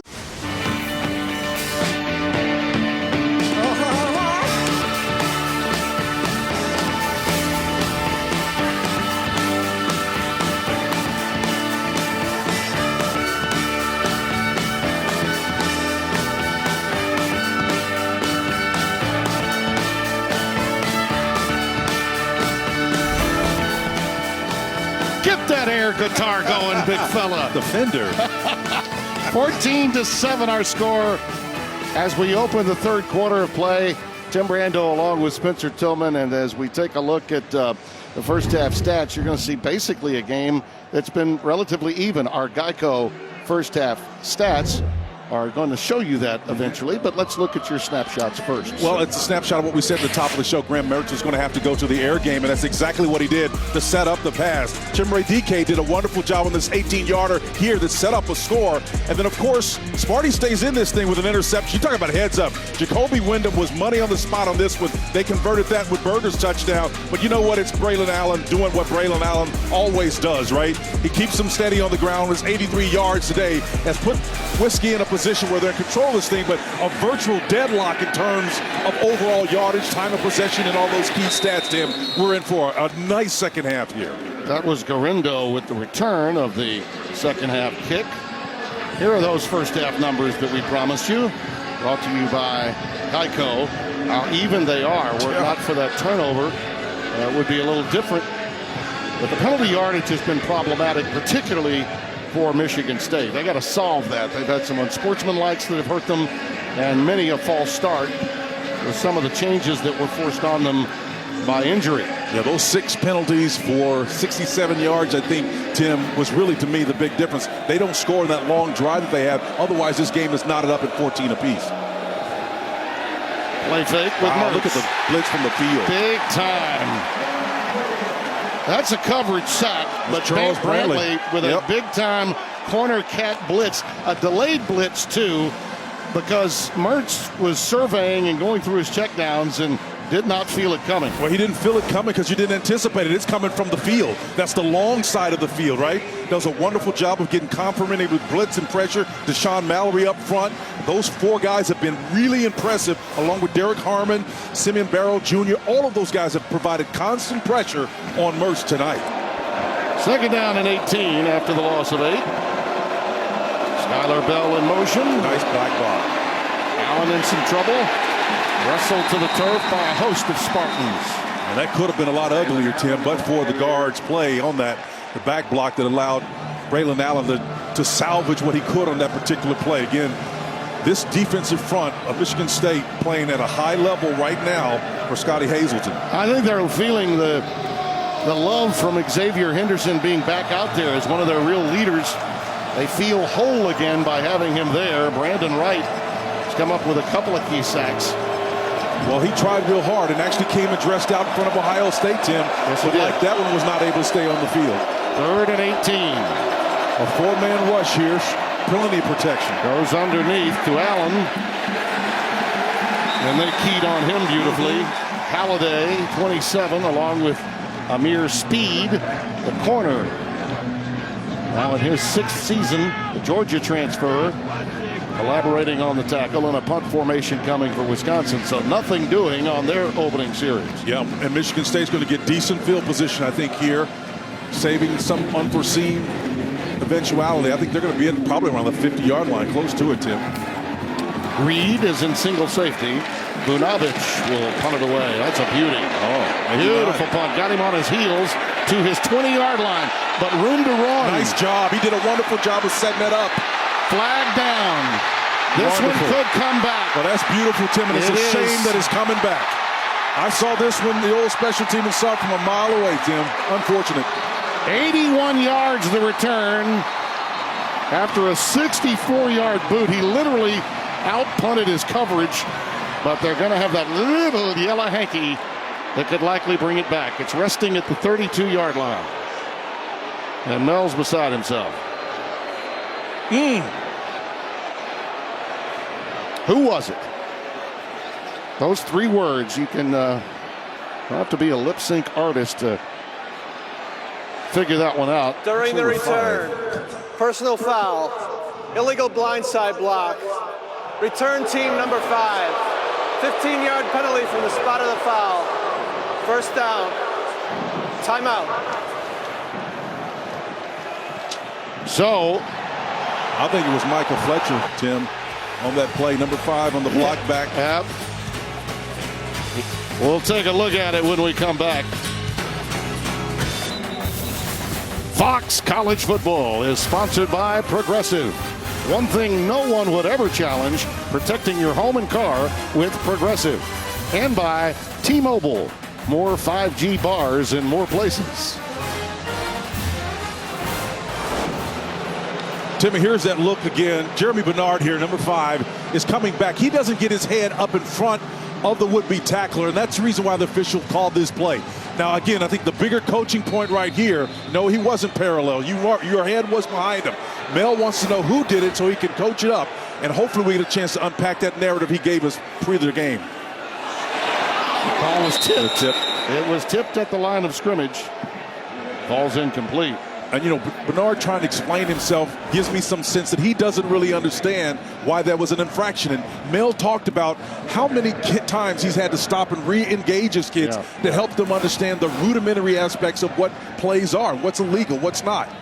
It's important that these kids get that remedial training. Luma John Meta was the Wisconsin defender that blocked or deflected that pass incomplete. Berger remains the setback.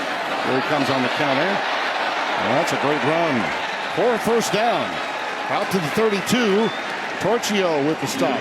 Some more coaching that you were talking about.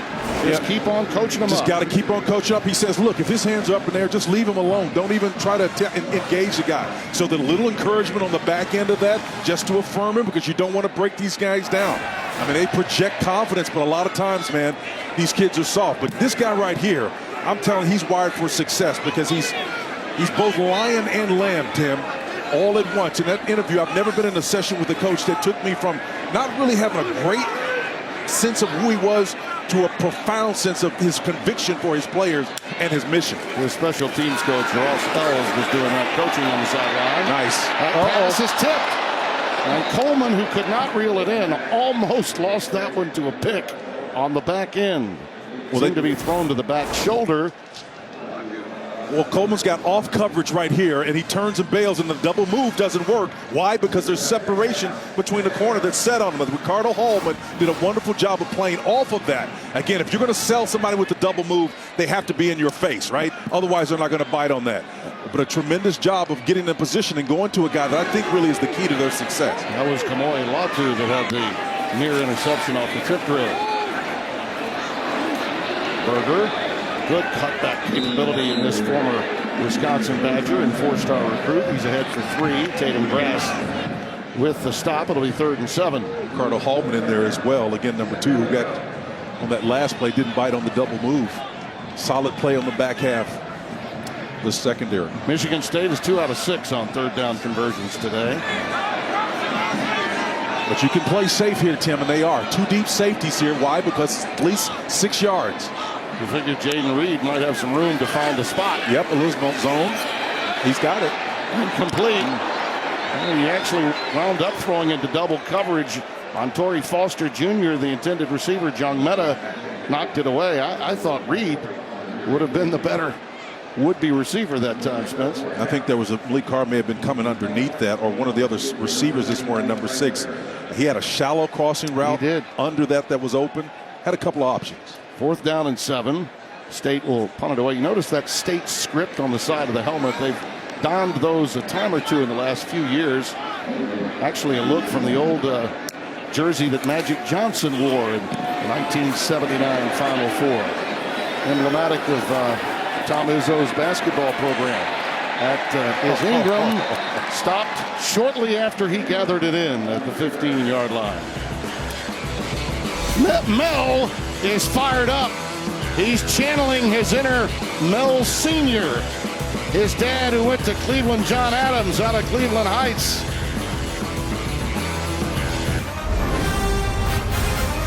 Fox College Football is sponsored by Geico. 14-7 our score. The Badgers have it at their own 15-yard line. Just underway, 3rd quarter. Their 2nd series of the 2nd half. Buckle up, baby. We got a lot of time left. Allen. You just keep waiting for him to bust one. Another flag comes down late. And this is That's going back against Wisconsin Holding. here. It's a hold. Yep. Offense number 63. The penalty is half the distance to the goal. And look, I don't want to make this. He's got a tough day, man. That's Bortolini, who's in because of losses that they've had playing the right tackle position. Logan Brown dismissed from the team, now in the portal. Malman can't go. They've had to move these guys around, and Bortolini's over there doing the best that he can, playing the left guard position because Tyler Beach has been moved to tight end in the bunch formation. Now he's trying to work his way up to that 2nd level against a more athletic guy, Cal Holiday. It's just really tough for him to get up there, man. You got backup guards. You got guards playing tackle. That's what happens to teams that get hit with injuries. As DK on that wide receiver screen, well diagnosed by guess who? The X-Man, Xavier Henderson, leading this team while hurt. I'm telling you, that right there, in stark contrast to the first play that started this game off when he took a poor angle, perhaps not trusting that wheel that's damaged a little bit. And I tell you, in close proximity, it doesn't get any better than that from a 4-year starter. I remember it was at about this place on the field where Jacoby Windman got the interception that led to a touchdown. And they're backed up now facing a 2nd and 20 are the Badgers. Allen surveys yet again. He manages 5 or 6 where most backs would have gone down after a couple. Yeah, he's just such a great sifter, Tim. When he doesn't have much there, he just navigates his way. And here's the end zone look of it. Watch him, little delay draws, what we used to call that. He gets guys going one direction. He just kind of navigates his way and sifts through there for as much yardage as he possibly can pick up. He had a quiet 135 yards against Northwestern last week. 89 yards today on 19 carries and 2 touchdowns. 3rd and 14. Well, a lot of people around the line of scrimmage. Now they're bailing out in the cover, too. Mertz. That pass is incomplete. A lot of contact. And here come the flags. Brantley looked to have an arm. Skylar Bell was the intended receiver as he was coming back to it. Looked to be a little Hamlet action, maybe a little acting there that induced that penalty flag. Well, Tim, the coverage was zone, man under, and that's where the infraction occurred Pass on interference. Defense number 0. 15-yard penalty. But Automatic watch first this, down. Spencer. Watch how he handles it, though, the body language here from Bell. Well, he's got great defensive position. He played the camped inside on him. I don't know about that, Tim. Me either. I think that was, you talk about play acting. Yep. That's what I thought. You're allowing that kind of jousting by both guys. I don't see where anyone had a competitive advantage in that contact. Well, I think in terms of scheme-wise, I think Michigan State had the competitive advantage because they were in the proper coverage. And I'll tell you, you don't play that route any better than Brantley played it. That's the 8th penalty for 97 yards now. And that pass is caught by the tight end, Eschenbach. Nice Senior little from pitch and Downers catch. Grove, Illinois, with the reception. Nice pitch and catch there, again, for good yardage to move the chains, Tim. And patience here's the virtue. You got him in that kind of inverted, detached tight end position. He just kind of sifts out over the top of the linebacking core there. Jacob Wyndham, the guy who served up the interception earlier, not really engaged in any rush initiative in that play, had a little soft spot behind him, and Graham Mertz just exploited it.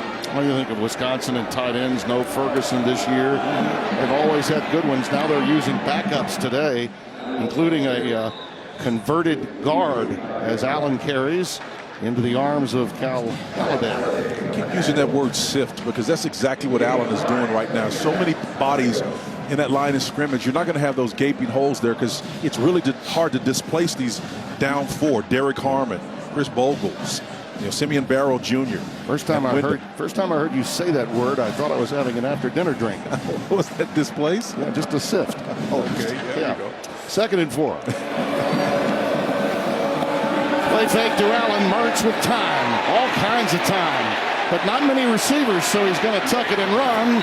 And I think he may have the yardage for the first down. He does. Yeah, Aaron Brule did a wonderful job of really taking it to the limit. In other words, at some point in time, and this is twice tonight, that Mertz has convinced them to come out of their coverage. Watch number 7 drop in that zone, and after he continues on his route, the receiver does, at some point in time, number 7 has to come off of that route and then get engaged in defending the run. Here it is again, another look. Mertz says, hey, okay, I'm going to throw it. No, I'm not. I'm going to run it. So now I've got to, there's number 7 right there coming back into the play. First down. Yeah, he's in hot pursuit. Yep. Down he goes. He unloads it. Brule was providing the pinch on Mertz, and he unloaded. But he was outside the tackle box. Should be okay. Yeah, Aaron Brule's got an assignment to spy that quarterback now. He shows run his side. The referee is explaining to the crowd that is not grounding because he was outside the tackle box. Remember yesterday Mel talked about, and so did the other coaches. Scotty Helton said, look, these guys are playing hard, man. They're getting after it, flying around, and we just saw an example of that at Aaron Brule on that play. Brule is a 5th-year player out of New Orleans, Louisiana. Garendo is now the setback on 2nd and 10. And he's going to keep it. That's Allen out of the Wildcat. Direct snap to Braylon Allen, and he gets 9 to the 40-yard line of Michigan State.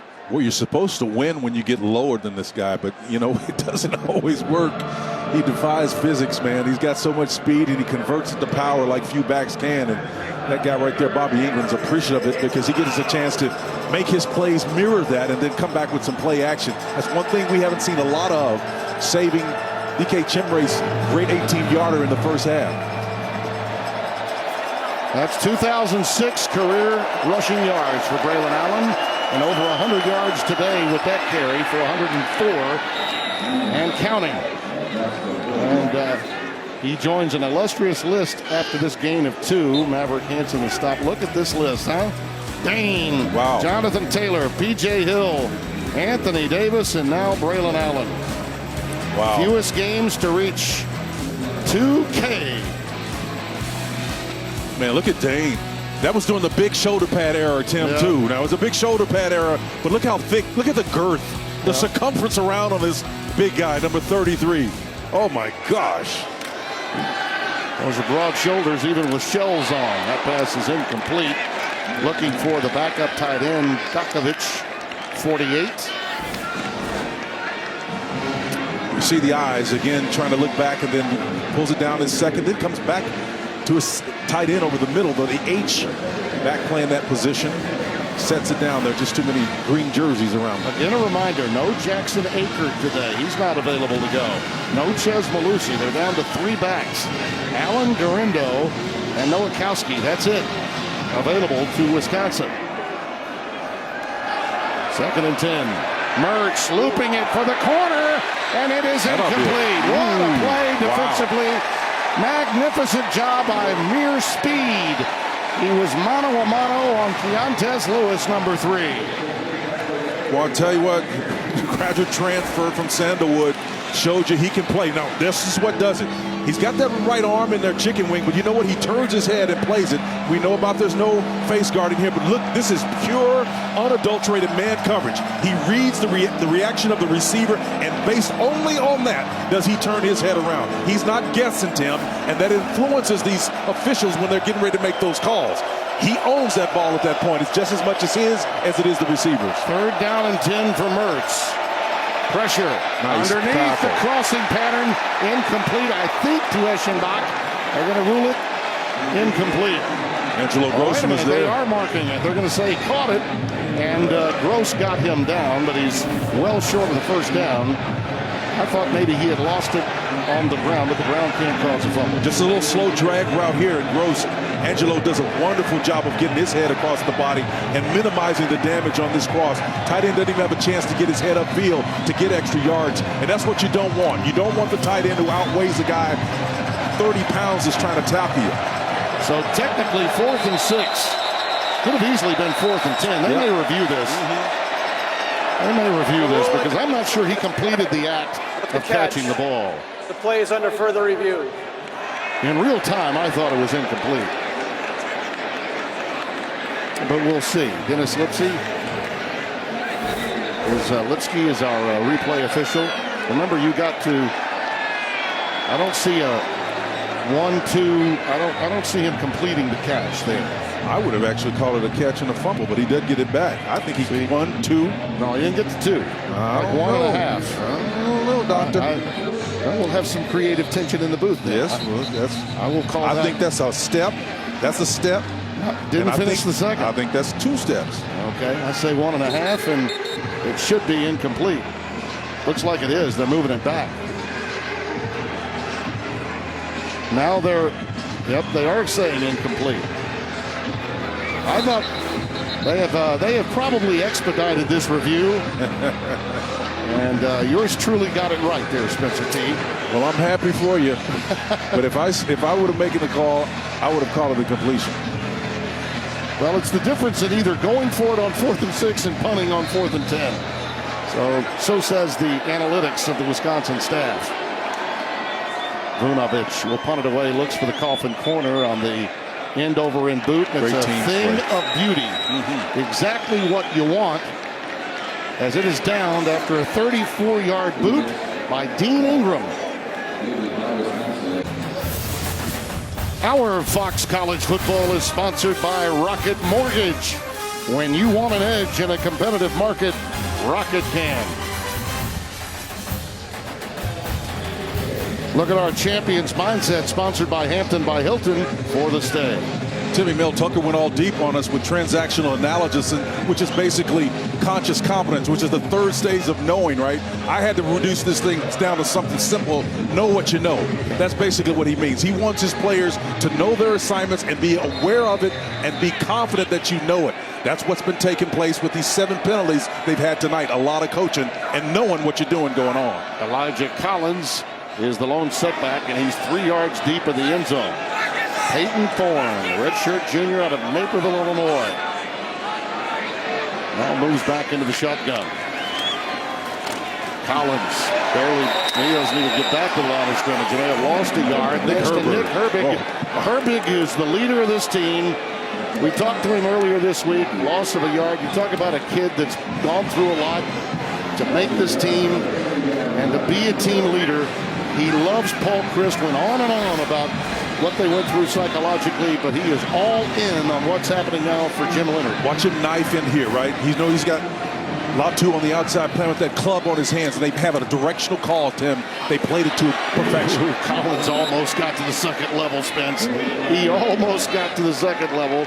He's out to the 8-yard line after that initial hit. He got some yards after contact. McDonald wrestled him down with a shoestring stop. Well, Jim Leonhard, he knows he's got this team backed up a little bit, so he's allowing them to play what we call a directional call. So they'll line up just a half a shade opposite of where they're going to end up. And that movement is enough to create the kind of piercing gaps that we've seen close quickly. 3rd and 6. Right again. Underneath. That's good enough for the first down. That's Daniel Barker, the transfer from Illinois at tight end. 6'4", 250, a fifth-year player out of Fort Lauderdale. Timmy, that's how you get out of a thorny situation right there, right? You deal with the pressure, man. It's coming from depth, and you can see it right here. Watch Storn. He's got his eyes set on it. Boom, he sees the inside game working there. From depth comes Jordan Turner, but he's able to get that ball out, backpedaling. Nice job. On first down, play action. Nice. Oh, there's the tight end we talked about. The Purdue transfer, Malik Carr, is driving his car down the sidelines, out of bounds. They're going to mark him out at the 12. 72 yards. We saw the big cat loose on the practice field yesterday. Redshirt sophomore, Inkster, Michigan. It was only a matter of time before they found him. When you talk about a huge target, Tim, they're going pace and tempo here. Collins getting to the edge and is down inside the 10. Boy, that's like Antonio Gates, right? Former basketball player getting loose. Well, you see him here on the end line here. He sifts over, gets over the top of Turner, the linebacker underneath, and finds a nice job of soft spot, and then he gets vertical. He doesn't cover himself. In other words, he doesn't continue to that boundary corner over there. He gets vertical. Got the ball seated in the proper hand. Oh, man, that guy looks like a running back right there. He switched it. Yeah, he switched there arms. you go, big fella. Uh-huh. I like that guy. By the way, Tom Izzo did have him for a short time. He did practice, did not play. Collins to about the 7. Stopped by John Meta, getting a couple on the running play. Opportunity now for Michigan State to tie this baby up with 2 and change remaining in the third quarter. And again, we remind you something we were talking about late in the first half, Spencer. Which coaching staff is going to trust their players to make plays? And Mel Tucker to this point has already been in this situation where they got down here and split the bit near the 5-yard line, Tim. Can they avoid the same fate? Coleman is the wide receiver to the bottom of your screen. Look out. Over the middle. It's caught at the goal line. That was a dime. That's Mosley. And he was hammered at the 1. Well, first and goal from the 1. Tom, that's a dime right there, man. Trey Mosley was covered like a blanket on that play, Tim. And no need to go fast here. Just get your right personnel in. You got 1 yard. Now you're in a run-pass conflict scenario. You got 3 plays here, easily. Here come the big ugly, Spencer. 3 tight ends I count out there. Carr is back out there. Yeah, Carr's out there. Hunt and Barker, I believe. No, that's Reed on the outside. So switch route here. See, they had an opportunity to score here last time. Same formation. Same play. A different result. Touchdown, Elijah Collins.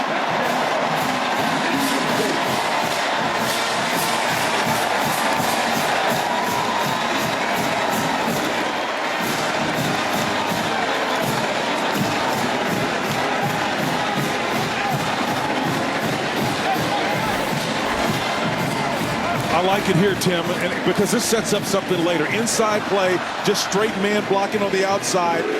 Jarrett Horst, the left tackle who has been on the wrong end of a couple of bad decisions today, drew flags and penalty, clean on his execution to get in for the score.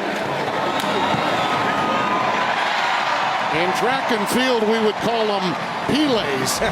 In football, we call them false starts. Nothing false about Big Malik. Lumbering 72 of those 97 yards. He helps get the Spartans into the end zone. Oh, Elijah! Only on Fox Nation. Fox College Football is sponsored by Geico. Now the 6'1", 215-pound redshirt senior out of Detroit Jesuit. gets it home after a 72-yard reception by Malik Carr in what's the longest drive of the season and the longest play from scrimmage of the season for Michigan State.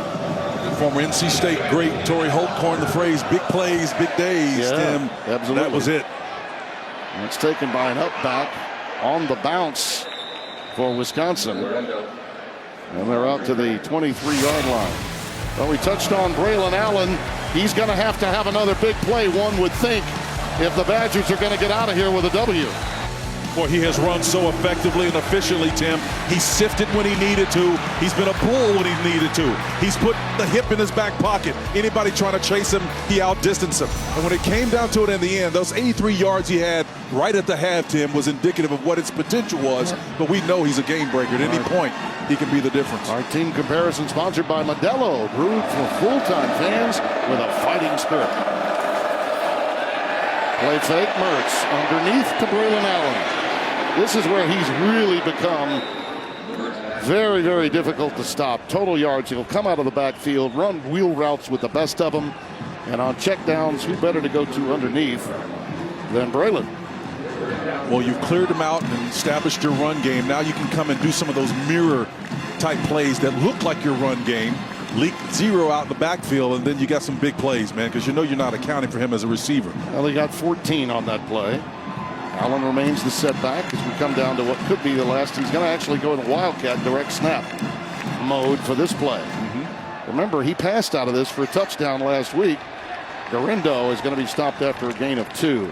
You know, Spencer, before today, this season, Michigan State had run 70 less plays and 600 less yards than their opponents. Not the case today. However, they've run the same amount of plays as Wisconsin, 44, and 73 more yards than the Badgers. It's a lovely day. It might even include overtime in the Big Ten. The score by quarter, you see, Michigan State with that 97-yard drive and a touchdown for Elijah Collins, the only scoring in the third. We're tied at 14. Spencer, as we were going to break, I mentioned that it may include overtime. The way these two play, you know, I just think it's very much in play that we could have an extra session today. 2nd and 8 as we open play in the 4th. Allen, the setback out of the gun for Mertz. A lot of pressure. Down he goes. Off the edge. Here comes Simeon Barrow Jr. Wow, it was like he was shot out of a cannon. He really was, and that speed is indicative of what you've seen all night. Consistent pressure up front from Scotty Hazelton's front 4. He's down playing a pinch technique, a directional call. That means he's going to the next gap over to his right, and he finds a wide open spot there, man. What a great job this big fella does. Number 8 ball in his side pocket. That's games and deals from way back by that Michigan State front. 3rd and 16. It's not the late game inside. They drop 8. Underneath to the tight end, Eschenbach. Nailed by Angelo Gross. Well, he's been good in space, man. When he's matched up against tight end where he's given up a bunch of pounds to him, he has been deft in terms of making plays in open space. Here's just how you do it. You get your head across the thigh of a guy that you're giving up, and that's not necessarily great technique, but that Gross goes right through the guy. That's what you need to do when you're dealing with the bigger body. Vunovic will punt it away. Should get it off around his 23. Reed is back deep. Jaden Reed at his 25. Another beauty. He's able to set this one up. He's got room. He's got a lot of room. Made his decision a little bit late that time, Spencer. Yeah, I thought he was going to pause a little bit longer to allow for that funnel effect to take place and then bounce to the outside. Well, Simeon Barrow has been all over the place in this game. The redshirt sophomore from Grovetown, Georgia. That was a peach of a sack. And Sparty is all over him. Fox College Football is sponsored by Pacific Life, creating financial security for more than 150 years. Put your homecoming duds on and show what you know on this Saturday afternoon in East Lansing. Spartans have the ball at their 26-yard line, we'll call it. First down. Broussard is the running back, flanking Peyton Thorne. Love the patience here, trying to get the right play and protection dialed up. It's been a good day for Peyton. 12 of 18 for 175. Broussard spun down by John Meta. Give him a yard. We touched on it earlier after that great drive they had a few moments ago to tie this game at 14. Are you going to play to your stereotype, or are you going to challenge the opposition because you trust your players? And I think that's what this staff, really for both teams, will illustrate for us in this fourth quarter. Under center action here. Indeed. A rarity. And there's the give to Broussard. Boy, he just got rammed at the point of attack by Rodas Johnson. Boy, that was a hit. 6'2", 293, the junior from Columbus, Ohio. Now, these last two plays have been the kind of little nuances that can give a defensive pause. What material effect it has, don't know, unless you have mirrors to it. In other words, when you bring it back and move him from one side to the other, it could be just to put him in a better position to protect, or you running inside zone. But in order for it to work, Tim, you have to have a play that mirrors that is a pass. If you don't, they're going to guess 100% right every time. Keep an eye on Herbig. He sets up now in that rush edge position. Number 19. Here he comes. Right for Thorne, and look out. There he goes. Down to the ground. They move him around, Spencer. When I saw him move to the edge, I said, you better watch out. He's coming, and no one picked him up. Well, Nick is the last guy you don't want to block, right? And they had pressure coming from depth as well. 19 is in a wide 9 technique, and that means he's outside the 5, a little bit wider, and that puts a little full tight end with a full block on the outside. But that's what you don't want to do with a guy like that, because now the tackle who has to block him is on an island, and he's totally confused about what to do. That's the second sack of the Michigan State quarterback, and that's a beautiful punt look at that. by Behringer. Well, he Holy lives up Toledo. to his advanced billing with that. Ingram bringing it back is dumped at the 24-yard line. That was a 59-yard boot. Behringer, Thunderfoot, is on the loose. It's Clark Kent. Fox College Football is sponsored by State Farm. The State Farm Personal Price Plan helps you create an affordable price just for you. Well, a Spartan from the clergy on hand today. Now look at the program history for Wisconsin. Today could be a seminal moment in young Jim Leonard's career, but since 1990, when Barry Alvarez took over, look at the history of this program since 1990 to prior to his arrival. And after he left, let's not lose sight of Brett Bielema's success. And Paul Christ was a longtime friend. He'd only spent 1 year at Pitt before he grabbed him up. 7.5 years before he was let go just 2 weeks ago. And Allen will take it up the middle and gets ahead for 4. Spencer, Chris McIntosh is the athletic director Chip at off Wisconsin. the old block. But I got to tell you, nothing happens at Wisconsin without the fingerprints of one Barry Alvarez. And it's my belief, okay, and I think yours too, they want this man to be their head coach. They want to be able to take the interim tag off. And the decision to do something very un-Wisconsin-like was something I believe Barry, in his heart of hearts, felt was needed. And Paul Christ gets a bundle of cash as a golden parachute. I'll give you my response after this play here. Allen, little stutter step. He stopped at the 29-yard line. And I think the decision, Tim, is really where we are. We said it in the open of the show, is this is where college football is right now. The hiring and firing cycles are going to get shorter and shorter because of the need to win in a context where you got NIL, you've got transfer portals. All these things are playing and demanding a different skill set of many of these coaches. And who figures it out, it's going to be the ones that stay away. So you got to see in the future. I think recruiting was suffering the difficult truth, in my opinion, under Paul Christ. 3rd down and 5. 48% on 3rd down. 3 of 9 today. Oh, a near pick.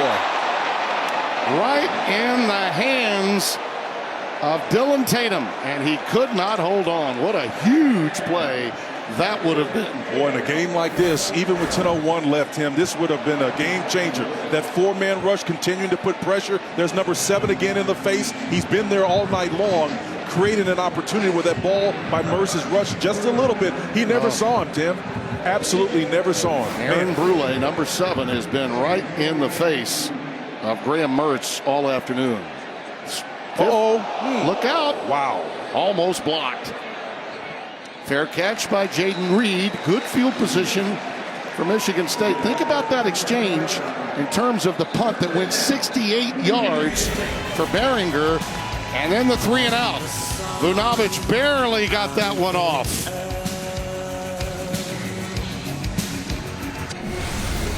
Time now to take a look at some college football mayhem with our Mayhem Moment, sponsored by Allstate.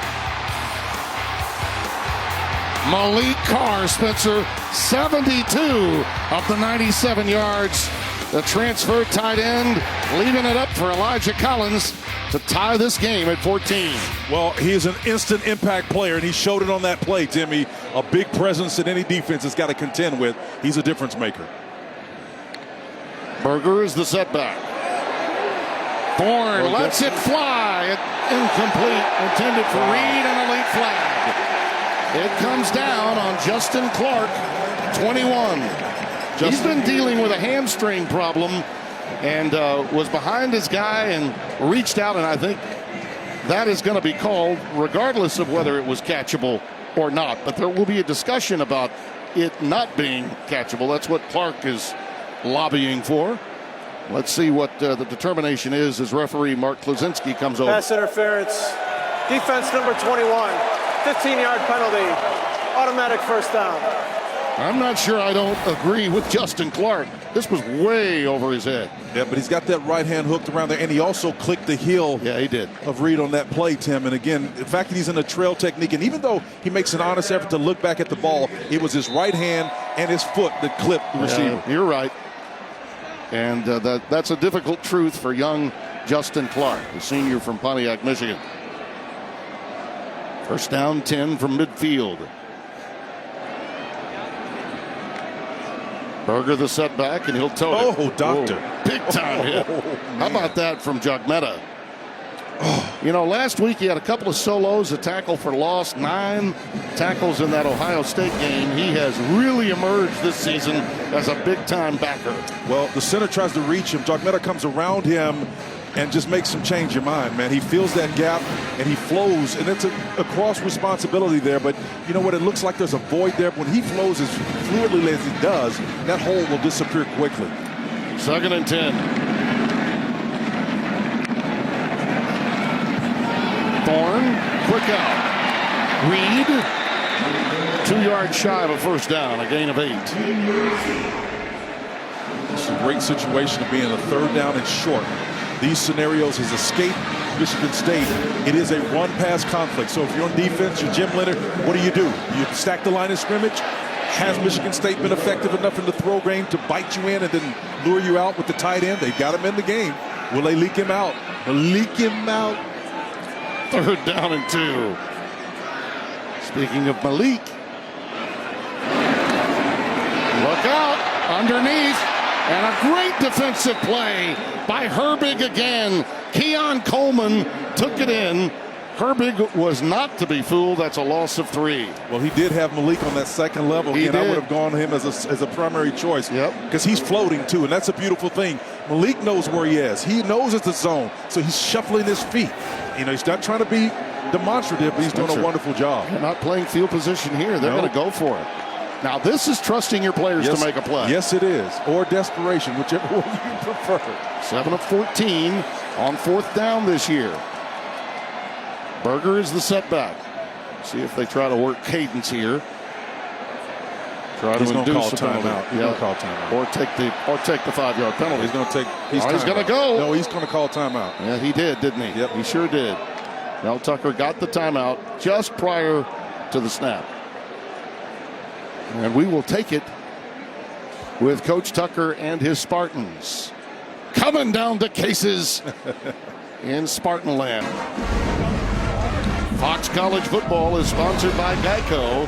And as we were going to break, The young interim head coach with a little Nick Saban teaching along the sideline, Spencer. Well, it's emphatic to be Yes, sure. He's indeed. just trying to communicate with his guys, a little passion. He understands, does Jim Leonhard, the emotion that was involved in the last couple of So weeks. are you okay with Mel Tucker's decision here, 4th and 4 with this kind of field position? Yes, I'm fine with it. You all right? He Yeah, trusts his players. Thorne, a pump fake, and he looks for his man. It's incomplete at the 21. That's a good Marker penalty. down. They got the Jaden penalty. Reed, the intended receiver, and Wisconsin has gone apoplectic in their secondary. Boy, they're hot. That's Holman. He's really upset, and apparently he's whistled. Pass interference. Defense number 2. 15-yard penalty. Boy, I'm Automatic going to first need a down. look at this. A lot of jousting, a lot of contact taking place. Let's see. Well, it's just this nod route here, right, that Reed does, and he's waiting for it to sort it out. He puts that little hand in the back, and that's what the back judge saw. He saw the hand in the back and caused Reed to fall. See that little hand right there? Yeah. He's got his hand. Yeah, that's a good call. Yep. That's a good call. You're Great right. call. Yep.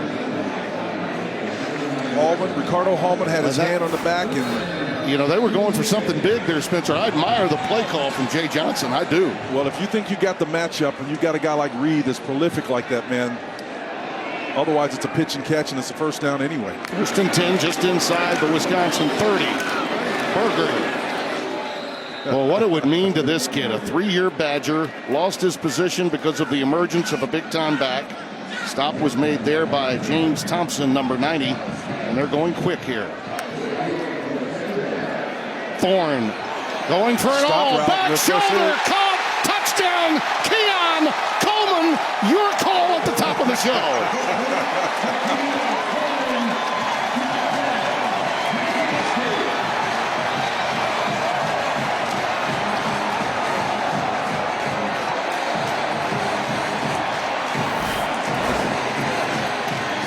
Here's the ISO look right here, Tim. Usually in the 3-by-1 formation, this is the one we saw 3 times in practice. They went to Coleman on it.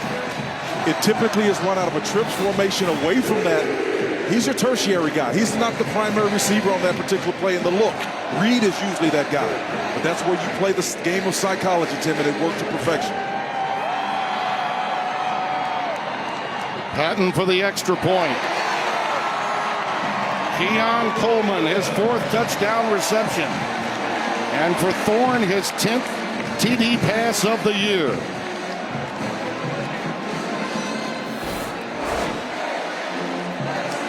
Tim, this is a nice look here. Again, the ball is thrown.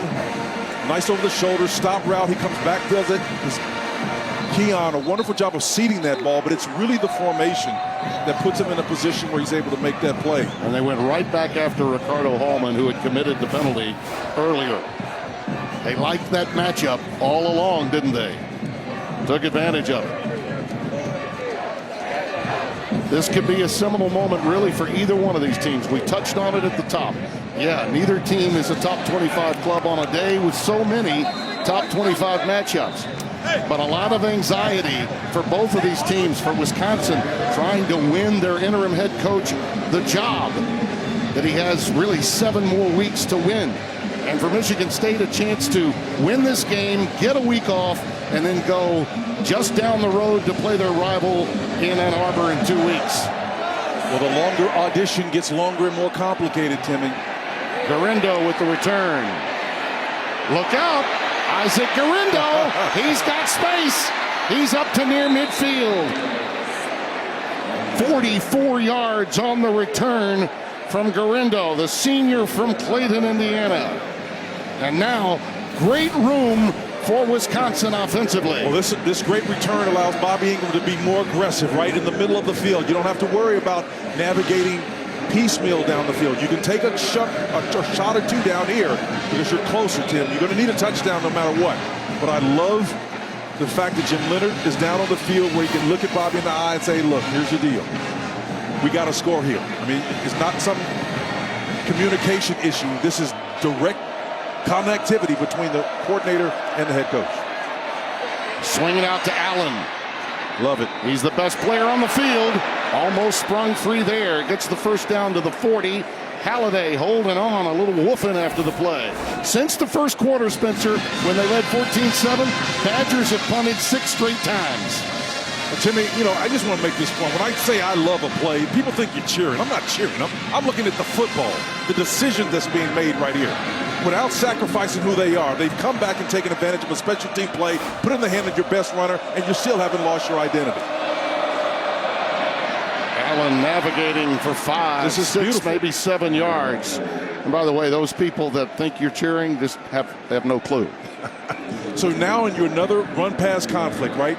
You got a 6 yards on another first down opportunity. So now you in that 6, maybe 3 yards, possibly 4 for another first down. That's run-pass conflict scenario. Yep. You got another 2-3 plays here.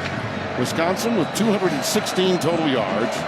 That rush put them over the 200-yard mark by Allen on the prior play. Mertz steps up into the pocket. A lot of green grass, Spence. Yep. A lot of green grass. And he'll usher himself out at the 26 of Michigan State. So in that case, Michigan State decide to play coverage. Nice play design by Bobby Ingram. He releases, does the quarterback Mertz away from the coverage. I mean, that's great football right there, man. Clock ticking with under 6.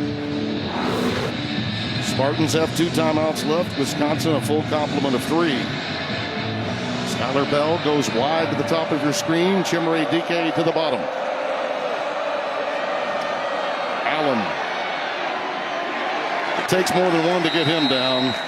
Brandon Wright had him first, and he held on for some help, and he got it. Yeah, Brandon Wright was there, and I think Allen probably waited just a little bit too long to sort that play out. And again, Brandon was able to lasso him there for essentially no gain or minimal gain. This is where Wisconsin, though, has an advantage, don't they, with a player like Allen who can pop it at any time? Yes, I think so, because you've got to put numbers in the box to not let him do what he's done on these last 3 plays. That last play withstanding. He's had 8 yards per carry on the series. First downs are even. We're 1 touchdown away from being even on the scoreboard. And a flag down. False start coming against Wisconsin. Now that's what you False can't start. do. You can't. Offense number 78. 5-yard penalty. Remains second down. Well, they've gone down into the well of offensive linemen because of all those injuries we touched on. Trey Wettig. That's Wettig, who moved from backup center into the right tackle position. And again, they're doing this with just 3 backs for this game. No Malusi, no Jackson Aker available. Second down and 14. Bell and Chimere Dike go flank to the top of your screen. Yeah, And another flag is down. And Tim, they were in trouble because they were in the twins and they were going to bring motion away. But there were 3 False start. Michigan State defenders sitting out Offense there. number 63. 5-yard That's Bortolini, another Remains second reserve, down. pressed into duty this afternoon. Yep, the play wasn't going to be successful anyway. Again, Jerzy Bortolini's at, I think this is his 3rd penalty, Tim. Yeah, it is. Tough one. Yep. And this homecoming crowd waving those towels. Chop, chop. 2nd and 19. Jet sweep. Skylar got him. Bell. Bell with a move. Inside the 15. Inside the 10. It'll be 1st and goal, Badgers. Well, they had the right play for 2nd and 19. Yep. Call it jet sweep, guys, but it's all about eye discipline and, again, that motion. A lot of times it's been an eye candy for Wisconsin historically, but now they're giving that ball away. Not afraid to do it. And Bell does a great job of getting as much yards as he possibly can, splitting 2 defenders, Henderson and company, to get additional yards. That's 4 additional yards after he splits these 2 defenders, and that's one of their best right there, number 3. 27 yards and into scoring territory in the red zone. Allen. Great Not defense. a yard. That's it. Gross again. Angelo's really had himself a day. And losing Henderson hurt him probably as much as any secondary member on this Michigan State team, that according to defensive coordinator Scott Hazelton. The mere presence of number 3, Xavier Henderson, has meant so much in today's game, and he's out there right now. He left the game, got hurt on the very first tackle he made in the first half. Second and goal. 4 wide, empty, out of the shotgun. Mertz. Got him. It's incomplete. Boy, the two receivers had to be a mix-up there, running into one another. Keontez Lewis and Chimere Dike basically running the same route, like two trains on the same track. He tried to go to the back of the end zone, Tim, but Skyler Bell was the guy underneath he should have gone to. Yep. He was the shallow crossing route underneath that. He's trying to get it in the back. It's Mertz. It's the two guys that are in the back that you don't want to go to. They're attracting 3 defenders. The shallow cross with Bell was wide open. He was, and Braylon Allen looked free too. Wisconsin has been stopped on 3rd down 5 straight times. This is 3rd and goal.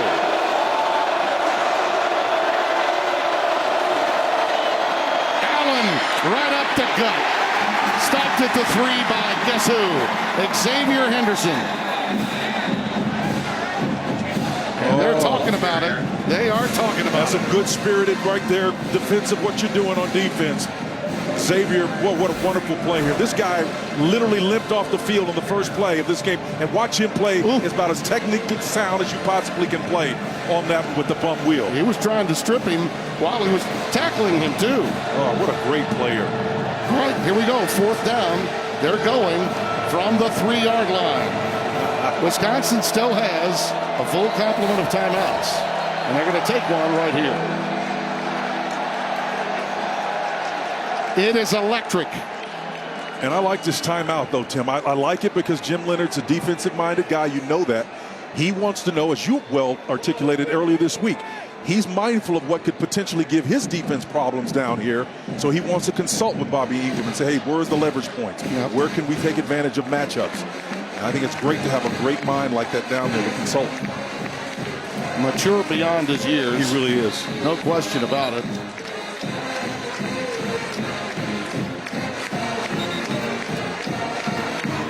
Time now becomes an issue too. If you don't score here, and you've got to get a stop, and now you only have 2 timeouts remaining, so you're really putting all of your proverbial eggs in the basket of this play to get into the end zone. This is like the 2-point play that you know is going to get you in, right? And you see he's engaged, but not micromanaging. When you broke that huddle, Bobby Ingram was in control of that core group.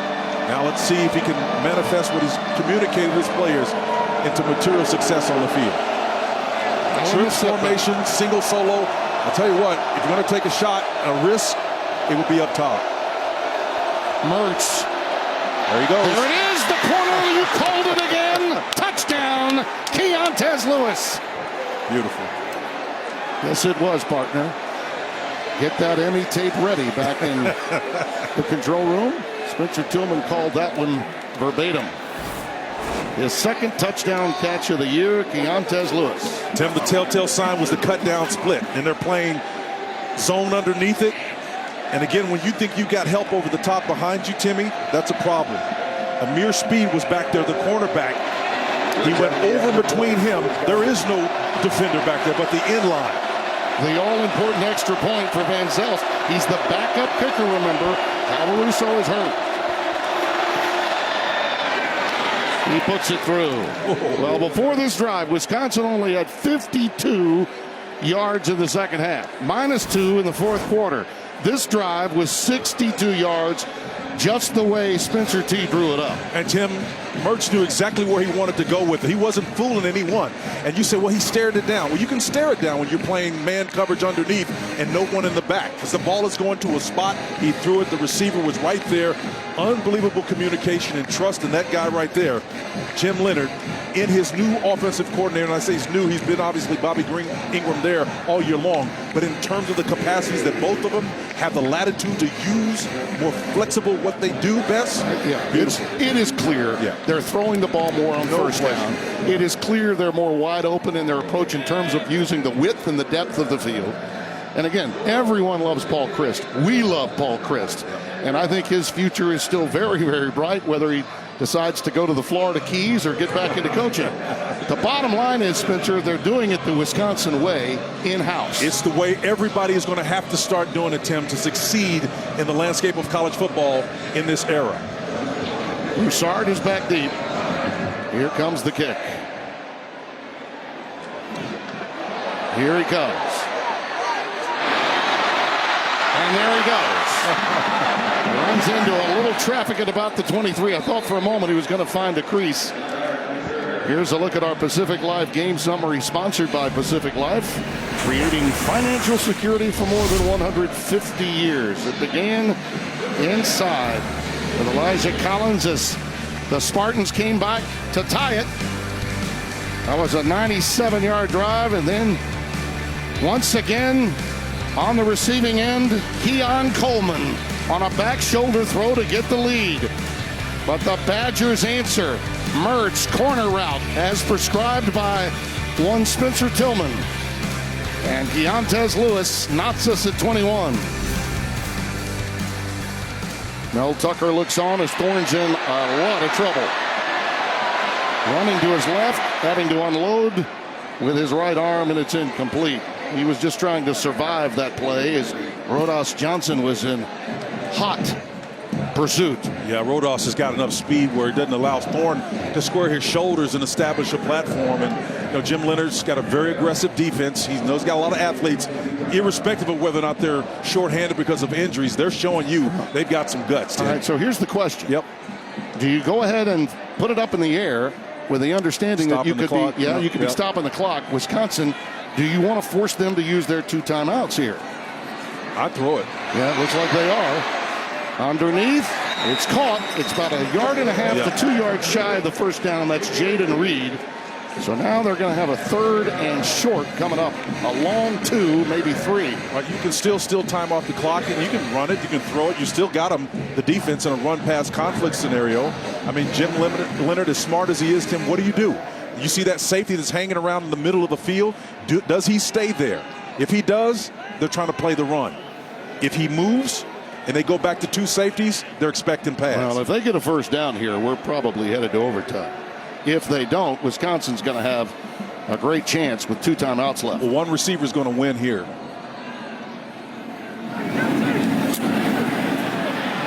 They need 3. Thorne lifts it up, and it is caught. It is Coleman again. It's first down, Michigan State. Now they've got great field position. They could make something happen here. 35 yards on the completion. Tim, in practice, they hit this 4 straight times. I'm telling you, if you ISO him, trips bunch away, they're going to 0. Underneath, that pass is caught. And it's Trey Mosley. His first reception, and let's go back and look at the previous play for the first down. Tim, he's got press coverage, right? A great job of pressing upfield and establishing that territory as his own. Wonderful pass. It's a dart. And again, don't think for a minute that the receiver doesn't see exactly where that ball is thrown. He sees the safety standing up there, and the quarterback does. That's what you call a peel, a dime. Dropped right in that little soft spot. You know, his best game up until today, passing, was actually at Washington in the defeat to Michael Penix and the Huskies. But he's looked good here in the second half, to be sure. Collins burrows ahead to about the 44. Clock will go tick, tick, tick. Jordan Turner with the stop. A gain of 3. Timmy, I asked Jay Johnson, offensive coordinator for Michigan State, did he like his matchups over there with Keon Coleman on the outside? And he looked at him and he paused. And he says, I love it. Yeah. He loves it, man. And I'm telling you, they love it. Just because the defense doesn't major on it, every time he steps out there against that trip formation away from it, they're salivating. Malik Carr lines up on the same side as Reed. 3rd down and 8. Flushed. Thorne. He can do it on his own, and he does.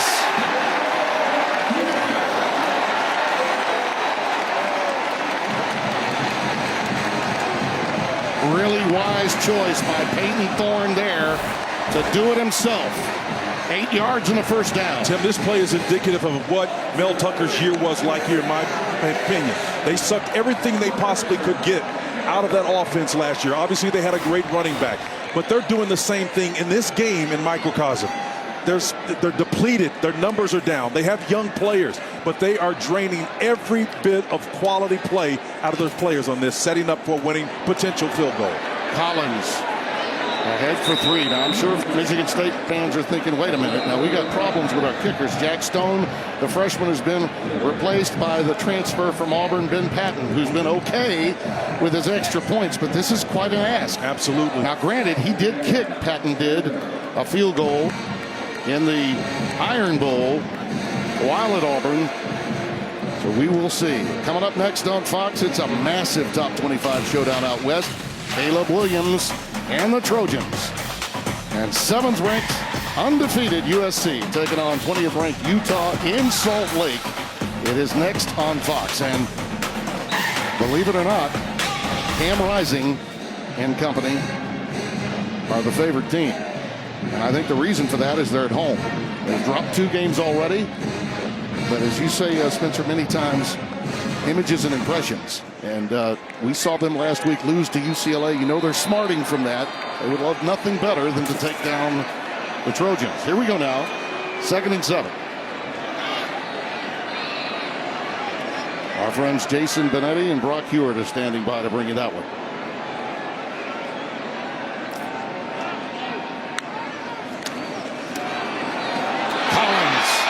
Almost got to the 2nd level. They're setting up their kicker now. Yes, they are. Getting it to the 28-yard line. Milking time off that clock. The clock is their friend now. They can simply run it out, leave it for their field goal kicker, a left-handed kicker. Not surprising that they would try to get it to the left hash for a left-footed kicker. And again, it goes back to say this is a great job of coaching, putting your team in the best position to possibly win this on a game-winning field goal. You just got to get that kicker to channel his best Michael Geiger, right? Well, take a look at that previous 3rd down play, Spencer, where he finds his open receiver on a critical play and says, nope, you know what, I'm going to take it myself. Well, he feels the pressure again, Nick Herbert in his hip pocket, and he understands what he has to do with the football. Just a high-level engagement. This is a coach's son, man. Unbelievable job of playing the game at the level he's able. He was telling Malik Carr, no, block Latu, block him. That's what I need. He was a maestro, pulling all the strings. 3rd and 2. You can bet they want to keep it on this side of the field. For the left-footed kicker, it would still be a very, very long chance. Underneath, and that was to Reed, and he's belted by Shaw the moment he got it. Jay Shaw was in his kitchen. Now you got to hurry up. You got to hurry up and get your kicker out there. Setting up for what will be now a 47-yard drive, and they're now on the right hash. That surprises me. Oh, boy. Oh, boy. Problems. Gonna let it fly, and that will be it. We're headed to overtime. Wow. Well, when you run out of time, I didn't like the call to go to the right side. I thought that they would just stay to the left. But that's going to tick us where I thought we would go, Spencer, at the end of the 3rd, and that is to overtime. Well, Timmy, this is an example of the Peter principle first. But here's the previous play on the defense here. The tackle, an excellent job of reading, reacting. I mean, you were all the way back in the camp position off the ball, man, but no question. He didn't get it either. You can see Thorne didn't understand that decision on that play. And, of course, the problem with the snap, Barringer had to just try to ad-lib and do whatever he could. You know, Patton did kick, as we mentioned, a 49-yarder against Alabama in the 2nd OT last year. So I'm sure he felt like he could handle that kind of kick from that distance. But every left-footed kicker would prefer being on the left hash, as they like to draw the ball in there. And suddenly he had now an angle left from the right hash. Well, Tim, there's something called the Peter principle that Mel Tucker is definitely aware of when a team moves to its level of incompetency. And that's exactly what happened. They did everything fine up until that point. Yeah. Put them in that position, making great calls on 3rd and 4th down, navigating, controlling the time, trying to even position the ball in the middle of the field to take advantage of their kicker. But, man, when it came down to it, they just failed to execute. Okay, now remember gentlemen, what this game means. Great game. We have extra periods. Same coin as before. That's the tails. That's the heads. The winner of the toss gets to choose to start on offense or defense, or they can choose the end. And the other team has the opposite choice. Wisconsin, you're the visitor. You want heads or tails? Tails. He called tails. And it is a tails. Defense first. Wisconsin chooses to start on defense. Michigan State, which end do you want to play at? All right. Michigan State will have 1st and 10 at the 25. We'll play at the south end. Big game emotion for both of these Big Ten teams trying to right the ship. Sparty's lost 4 in a row. Wisconsin's looking to get past 500. So much at stake next. The percussion section is going to work overtime just like us, partner. First overtime game for either team this year. By the way, the last time these two teams went into overtime, it was 10 years ago to the day. 2012, or to the week, we should say, 16-13. Michigan State won it at Camp Randall. 2012, yeah. Jalen Berger is the setback. Uh-oh, look out. Halfback pass, and it is caught in the end zone. Jaden Reed out fighting Keon Coleman is the receiver, number 0. It is Coleman who comes away with it. And Spencer, that could have been a pick. He out-fought the defender who was all over him, Jay Shaw. Jay Shaw had a beat on that ball, Timmy, and because of the angle, I thought it was a sure interception. Yeah. But I'm telling you, that's just the will to power, man. Where's Frederick Nietzsche, man? This guy right here put it in pocket right when he needed it. Unbelievable will. His second touchdown catch of the day, the 5th of the season. Here's Patton for the point after. All of them important here because, you know, we go to 2-point plays pretty quick in these OTs. Boots it right through.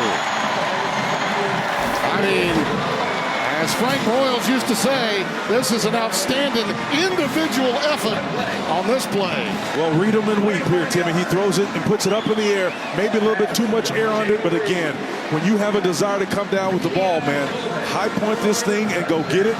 If you're watching at home, you little tykes out there, man, that's how you high point a football right there, man. Go grab it at its highest point and own it. Oh, my gosh. And, Tim, I was about to ask you if you thought both these teams could end up in a tie scenario because of their conservative roots. Right. But no, Michigan State comes out with trickery, man. Yeah, that's impressive. I'm impressed with that. This is a new era of college football, man. You're going to see more and more of this from teams that historically have been conservative, Tim. Braylon Allen threw one last week out of the Wildcat formation. He's the setback now behind Mertz. Look at this. Play fake. Looking long. This one is almost picked off twice. Wow. First, the opportunity was coming to Angelo Gross. Then it was Charles Brantley off the deflection. He, too, had an opportunity at a pick, and it would have been ball game. Well, your axiom extends to the extra session. Who can trust their players the most, Dan? Look at right that. through the wicket. Man. And when you're struggling, both of these teams are, those plays, they're nightmares if you don't win the game the next day. Mertz again, underneath, overthrown. A little anxiety that time as he had Braylon Allen wide open. Missed him. 3rd and 10. That one had a chance to be pick. Amir Speed was back there, Tim. You could see Jim Leonard just trying to settle his guys down. Slow down, fellas. It's just 3rd and 10. We got 2 plays here. 2 plays left. I think Michigan State's going to stay in this cover 2 look here, man, and just make them beat them. But they're going to settle on about the 15-yard line so as to be mindful of where the sticks are. Defending the run. They're looking for a man to win. Mertz finds his man. Wow. DK. Touchdown. Chimray DK. Beautiful crossing pattern, Spencer. And really well run by this young man. Came in with 442 yards and 4 touchdowns. That's his 5th of the year. Well, he had an 18-yard in the first quarter, if you remember that, Tim. Here he is in the inside slot position. This is their man beater. Inside, he finds a nice soft spot and just continues the pattern onto the corner. Wonderful shallow crossing route to get in for the score. I mean, that's a vicious throw and catch right there. Right. Something you don't see from Wisconsin. Denzel missed a 35-yarder at Northwestern last week. A backup kicker, and he gets it through. Wow. Only adding to the intrigue of the circumstances surrounding the kicking game for both squads.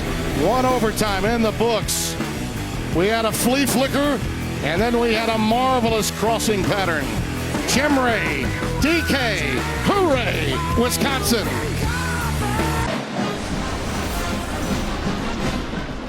What a marvelous overtime. We begin with a flea flicker.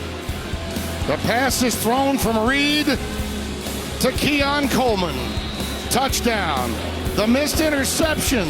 Oh, twice. They had their chance, and then Chimray DK made them pay. And we're into the second OT. Allen the setback for Wisconsin as they begin play, and he's stopped. At the line of scrimmage, is the ball loose? Fumble. Does Michigan State have it? Does he have it? They do.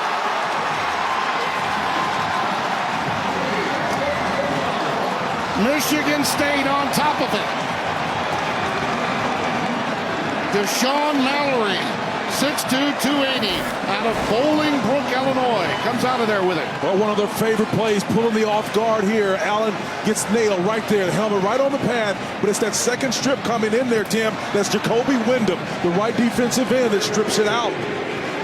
Wonderful job. He's been there, Johnny, on the spot all day. You can see him there. Yeah. Gets that left paw in there, Tim. Amir Speed had him wrapped up, and then Windman stripped him. And Mallory hugged the football. And now Michigan State needs to just get in position for a field goal if need be. But I don't know that if you're Mel Tucker at this point, you want to give it to your kicker after what he's just seen. I think you might want 6. Berger is the setback for Peyton Thorne. Talk about a sudden turnover. A lot of times you hit big, don't you? You go for it all. Berger will take it. Ahead for 2.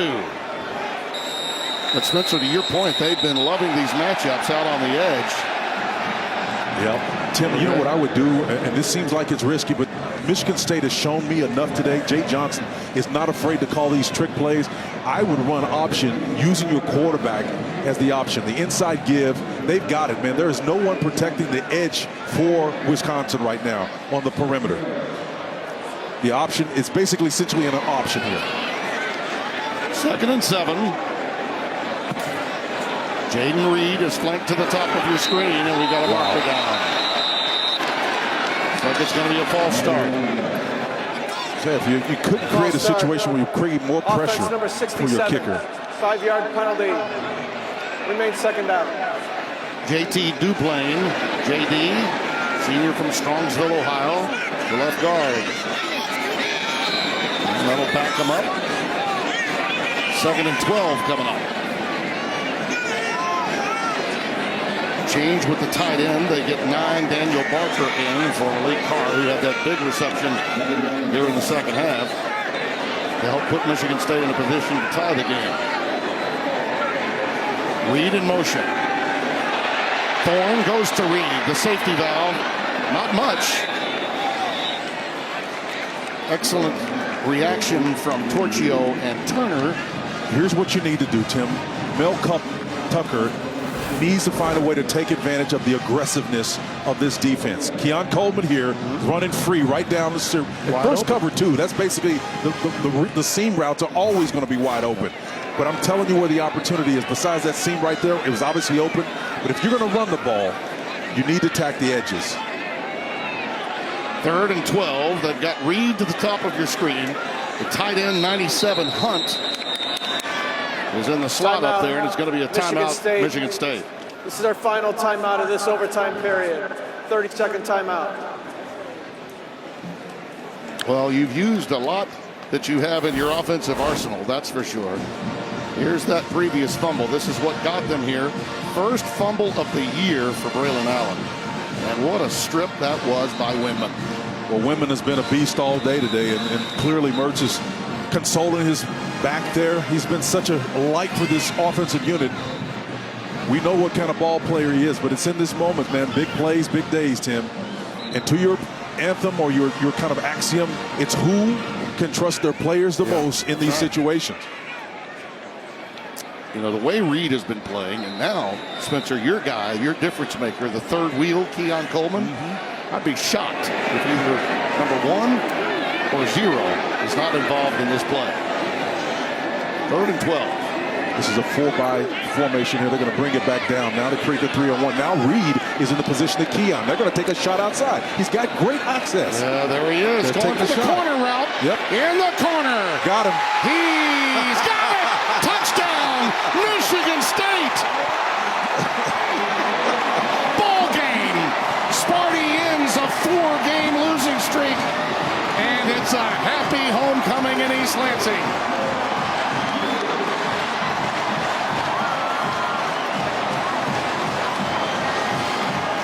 Ricardo Hallman cannot be consoled.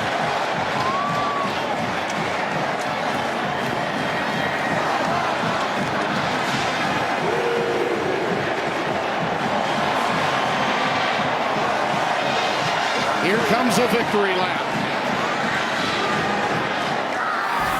Well, Spencer, you called it all night.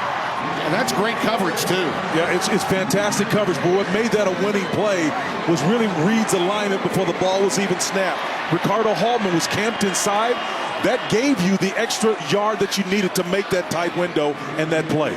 I mean, young man, keep your head up. Mel, in the meantime, this mission that you're on right now, I'm telling you, it's going to be a slow build, but you've got the winning tradition and the personal pedigree to get it done. And they're showing you they're getting there one step at a time. While his dad, a Toledo great in their Hall of Fame, who helped his son get connected to Nick Saban, who then later would get connected to Kirby Smart at Georgia, had a quick stop in Colorado. It all goes back to Cleveland Heights when he began as a volunteer coach, because when he left Wisconsin, he didn't know what he was going to do. Well, Timmy, in the way that they won this game with all the heroics late that are so atypical from this conservative ball club, and you can look at the personalities down there in this 34-28 decision at home, it's so impressive because it aligns with this kind of national recruiting base that he's trying to establish. These plays tonight are the types of thing that attracts those young players that are able to make big difference. Here are the big plays, big days, Timmy. Sparty. Yeah, how about that sportsmanship exhibited by both teams? That's just a rough and tumble Big Ten game. Windman strips it after Speed had made the tackle. Allen with his first fumble of the season at an inopportune time. But even for all he had accomplished, he was human. And then Reed making the play, mano-a-mano, as you called it. Well, it worked even against off coverage there. The double move was not going to affect Hallman. What made that play work was his cut down split and the inside technique, which allowed Reed not to have to do anything but get enough space, say 4 or 5 yards from the sideline, to contest that ball and go up and make it his own. My heart goes out to the redshirt freshman from Miami, Ricardo Hallman. Played his heart out. And Allen as well. And listen, in the grand scheme of things, Wisconsin can still, for their new interim coach, win him the job. But for Michigan State, this was a must. They had to have it. They got a week off. Now they go down the road to take on Michigan and Ann Arbor, and anything can happen in a rivalry game. Well, I want to thank Jake Jolivet, all of our crew, Josh Franz, Andrew Wolf, Scott Alexander, Brett Bender, Wiggy, Sean Wiggins here in the booth. For all of them, Spencer Tillman, Tim Brando saying so long from East Lansing. We're going to send you back to the studio, Mike Hill and company, after a quick break. And then it's on to Salt Lake City on Fox.